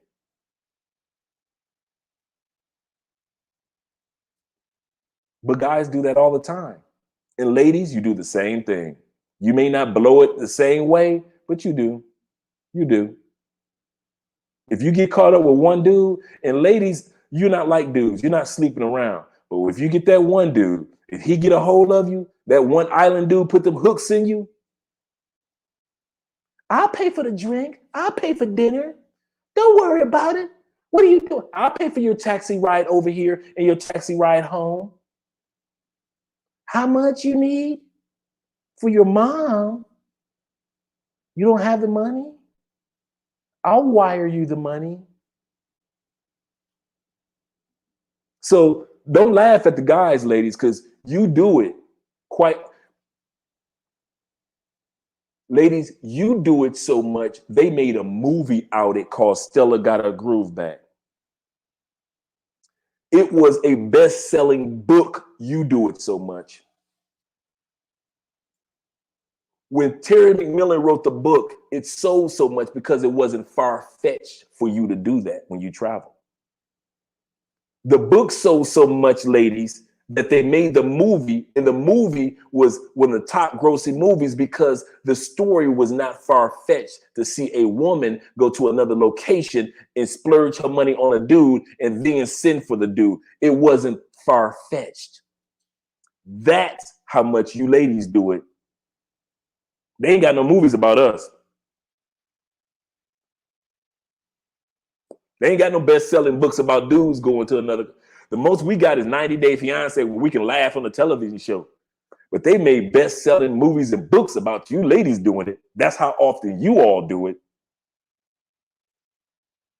So either way, we have to make sure that when you get off that plane and you know that as soon as you get off the plane, now remember this, I don't care what country you go to. I don't care if you go into countries, what you going to London and the dollar is worth more. You are still looked upon as an asshole in the money machine. You go into the EU where the EU dollar, where you're going to Germany, or you're going Mr. Travel can attest to this. You can go to fucking freaking Japan. You can go to China in the yen and maybe blowing out the dollar at that time period. And yet and still, you, as soon as you get off that plane, are looked upon as either you're an American asshole or American money machine, meaning that you're going to spend, or both. And your goal right out the gate, as soon as you get off the plane, is to change that perception. And if you don't, you'll be looking just like Stella, and you look just like the Canadian dude who I told the story about. We got 21 people here. Make sure that you guys click that like button. A girl asked me, why you be in Goodwill and you have money? I ain't mad at you, brother, because they got some good stuff in some of them Goodwills, man. I ain't gonna even lie to you. Like in Tampa, I got money in my bank account, but I'm not sit up here and blow all my money just because I got it. Okay, and I told her that's why I have money. I ain't impressed with anything but my passport and retirement account. Boom. That man sounds just like me. I'm impressed with having my passport and my retirement account.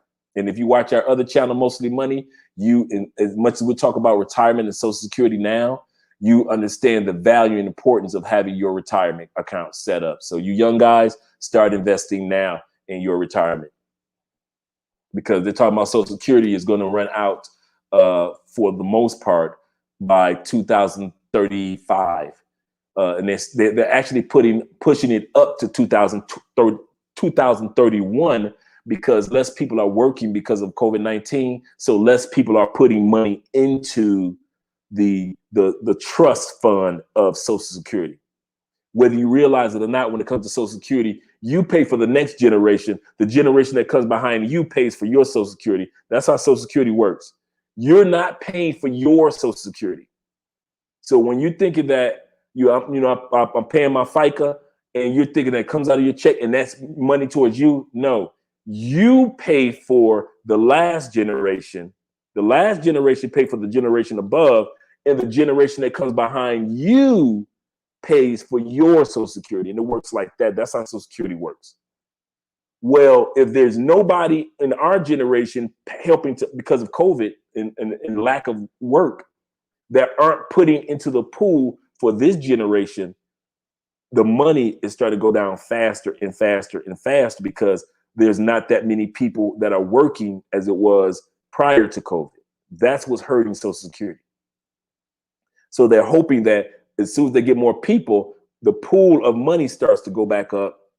They're paying for that generation, and hopefully there's some money around for our generation. That's how it works. But I digress. He's absolutely correct. Have your retirement be most impressive, not your wardrobe. Okay, David says, looking like Keith Sweat. I know, right? He was looking like Keith Sweat. See, go to the brothel, get in, and save your money. Yeah, yeah, gorgeous women in the brothels, good drinks, good entertainment, good music. But this dude's story was so sad. And we were all looking at him like, and we were like, man, something ain't right. Now you said you met her online, right? And so we're like, okay, cool. We're looking at the now. I'm not, living here. I'm seeing the photos. I'm like, oh no, okay. I see what she is. She a party girl.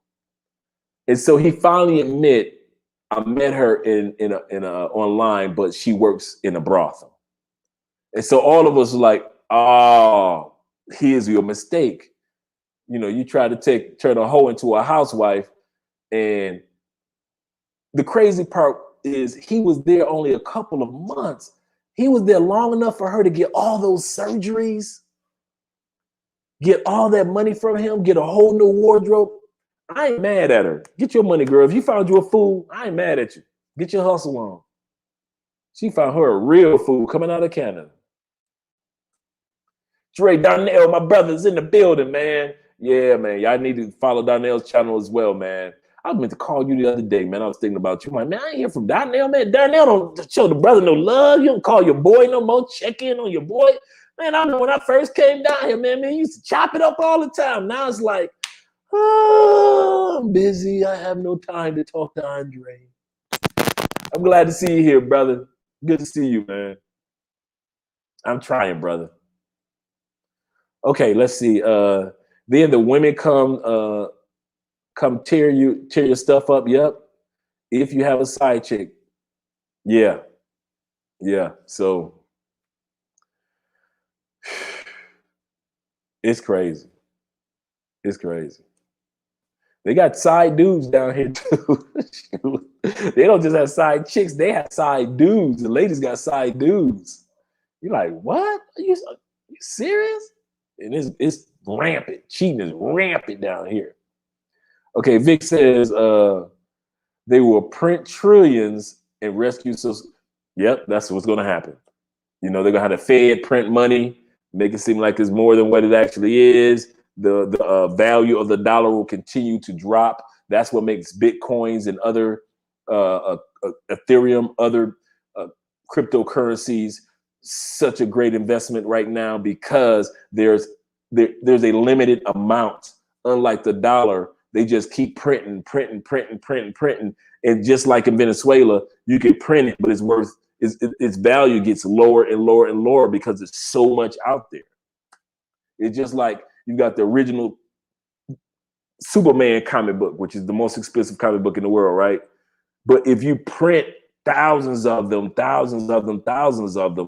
and they are just like the original one, the value of the original ones go down. And that's how the American dollar is doing. It's going down. It's losing its, because they're printing too much of it. Absolutely correct, Dave. Vic.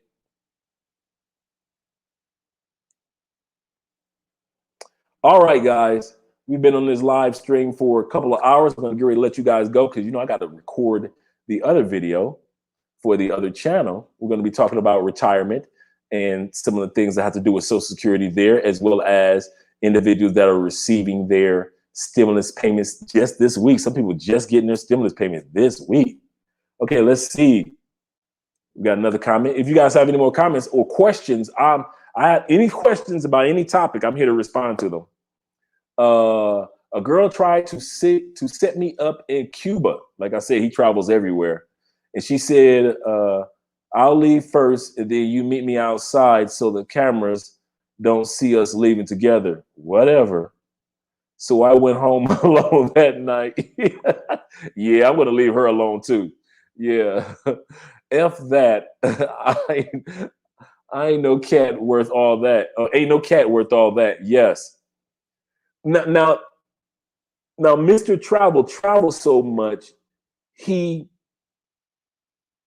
has no problems with adhering to the warning signs or when your spidey senses are tingling. A lot of dudes wouldn't have thought like that, Mr. Travel. A lot of dudes would have been, all they would have been looking at is her butt. Like, okay, she's so sexy, she's so beautiful. I'm in Cuba. Whatever she says goes. She'll walk out the door by herself because the camera makes it look like she had nothing to do with you. You walk your butt out the door and there's 3 dudes waiting for you to rob you. You would have fell for it, but not Mr. Travel. That's my point. Always remember, no matter what country you go to, before you get off that plane, I don't care if you go as a couple, I don't care if you go by yourself, I don't care if you go as a family, you are automatically looked upon as an asshole or a money machine or both. Andre, well, what about? There is no what about. Andre, how about? There is no how about. We've branded ourselves globally that America is the assholes of the world. We make the money, we make the rules, we America, you can't mess with us. Our military is this, blah, blah, blah, blah. We're always in somebody else's business and conflicts. Hey, you need military? We'll send it over there. Hey, you need some military? We'll send it over to you too. You need military? People don't even ask for our military sometimes, and we'll just send military over there. We are perceived as the assholes of the world, even if we're not. We're perceived as the money people because in all our movies, they think, like in South America, they think everybody lives in either Miami, New York, or LA. And I'm talking about the nice areas. They don't realize what Miami, the real Miami, not that South Beach mess, looks like. Like if you've ever been to Miami, you know there's Miami, the South Beach tourism, Miami Beach area. And then when you cross the bridges, the real Miami. Same thing with New York. It's the nice touristy Manhattan area of New York. And then you guys who know the barrios of the real New York. They come to LA and they see downtown, they see all the Hollywood area and they see the Chinese theater with the stars on the ground, and they see that LA. And then you guys know the real LA, the real Watts, the real Inglewoods. And so it is. America has branded itself that way in all of our movies. In every movie we're in, from John Wayne till now, to the Avengers, the Americans are the superheroes. You don't see, unless you like from Wakanda, you ain't another superhero. We don't care nothing about you. You don't see Captain Britain in the Avengers, do you? Nope. All of the heroes of the world that save the world in every movie are Americans. Captain America. Hulk is from America. Spider-Man is from America. Unless you Thor or Black Panther, all the X-Men, they don't live in another country. Where they from? America. Professor X's mansion is in America. So when they see the #1 movies come from America, Avatar is from America. Disney movies, America. Pixar movies, America. DreamWorks movies, America. So we are perceived like that. So when you get off a plane, it's waiting for you. That perception of America being the assholes or the money machines is there. You may get off that plane and you probably got just a few dollars just to enjoy a weekend. They don't know that. To a Colombian, to a person in Germany, to a person in China, you got money to spend. You American, you got a card, you got money to spend. You got money to spend at our restaurants in China. You got in Tokyo, Japan. You got money to spend. You got money to spend on when you sit back, you go to some of those discount places where they have the knockoff brands. They don't care nothing about you talking about negotiations. They look at you like, you're American, you're a gringo here. You got money to spend because we created that perception. And because we created that perception, at the end of the day, we're paying the piper for it. Okay, we did Cuba. Let's see. U.S. war machine is no joke. Yes, it is. There's a lot of money in wars. Okay, first thing I always do before traveling to a new now once again I said advice from Mr. Travel. So he says the first thing that I always do before traveling to a new place is look up knowing scams, yes, and learn basic words. Absolutely correct. At least basic words. A hello, or how to ask for the bill at a restaurant, or just being able to say hello, goodbye, good morning, just some basic things before you go to another country. So I know one guy, he says he learns in every language that I'm learning your language. He says, I'm learning. I don't know it, I'm learning. So he learns in whatever language he says I want to be able to say that I don't know what you're saying. I'm learning your language. And so if you go to Brazil with Portuguese, he's able to say, I don't know yet, I'm learning your language. So forth and so forth, no matter where he goes. And he learns more words than that, don't get me wrong. But he said he wants to learn, he at least tries to learn that phrase to take with him wherever he goes. Okay, he said basic words. Also, always have a note in the local language. Yeah, ask it to take you to the address. Yes, when I first went to Medellin, I had in my cell phone the address where I need to get to. So I was able to show them where my Airbnb was, even though I couldn't pronounce where my Airbnb was. All I had to do was show the taxi driver. He was like, I got you. And we rolled out. Absolutely correct. So if you don't have it written down in that language, at least screenshot where your Airbnb is so they'll be able to take you to that location. Absolutely correct. All right, guys. So now we know how people perceive us in other countries and how we have to make sure that we work hard to not be a stereotype of that perception, but that we are bigger than what the perception is that people think of us when it comes to traveling and as Americans. If you remember that, if you don't remember anything that I mentioned tonight, please remember that you are seen, whether you are male, female, or whether you're with a family, you are perceived as an asshole or a money machine when you go to other countries and you want to counteract that. You don't want people to believe that or find out that that is true. You want them to see that that's as false can be when it comes to Americans traveling. Well, my name is Andre, and you are watching Love Crossing Borders TV. Andre and I will be doing another live stream on a different topic this Sunday, right around this time, 8 o'clock our time, 9 o'clock you guys' time, 9 o'clock Eastern. And we look forward to seeing you guys. Have a great evening. Enjoy the rest of your night. And what I'm about to do, I'm about to get ready to do a video for Mostly Money. So if you guys haven't had a chance to subscribe to Mostly Money, our other channel, please subscribe. We appreciate you guys because we give a lot of money, a lot of information when it comes to politics. And I'll be back every Friday. Next Friday is Drink in Hand Friday. So I'll have my little drink in hand. Hope you have your drink. And we'll just talk about new topics when it comes to traveling or South America or even relocating. Some of you guys want to know what it's like to relocate to another country. What do you need any paperwork? What steps did I take in order to relocate to another country? Was it hard? Is it scary?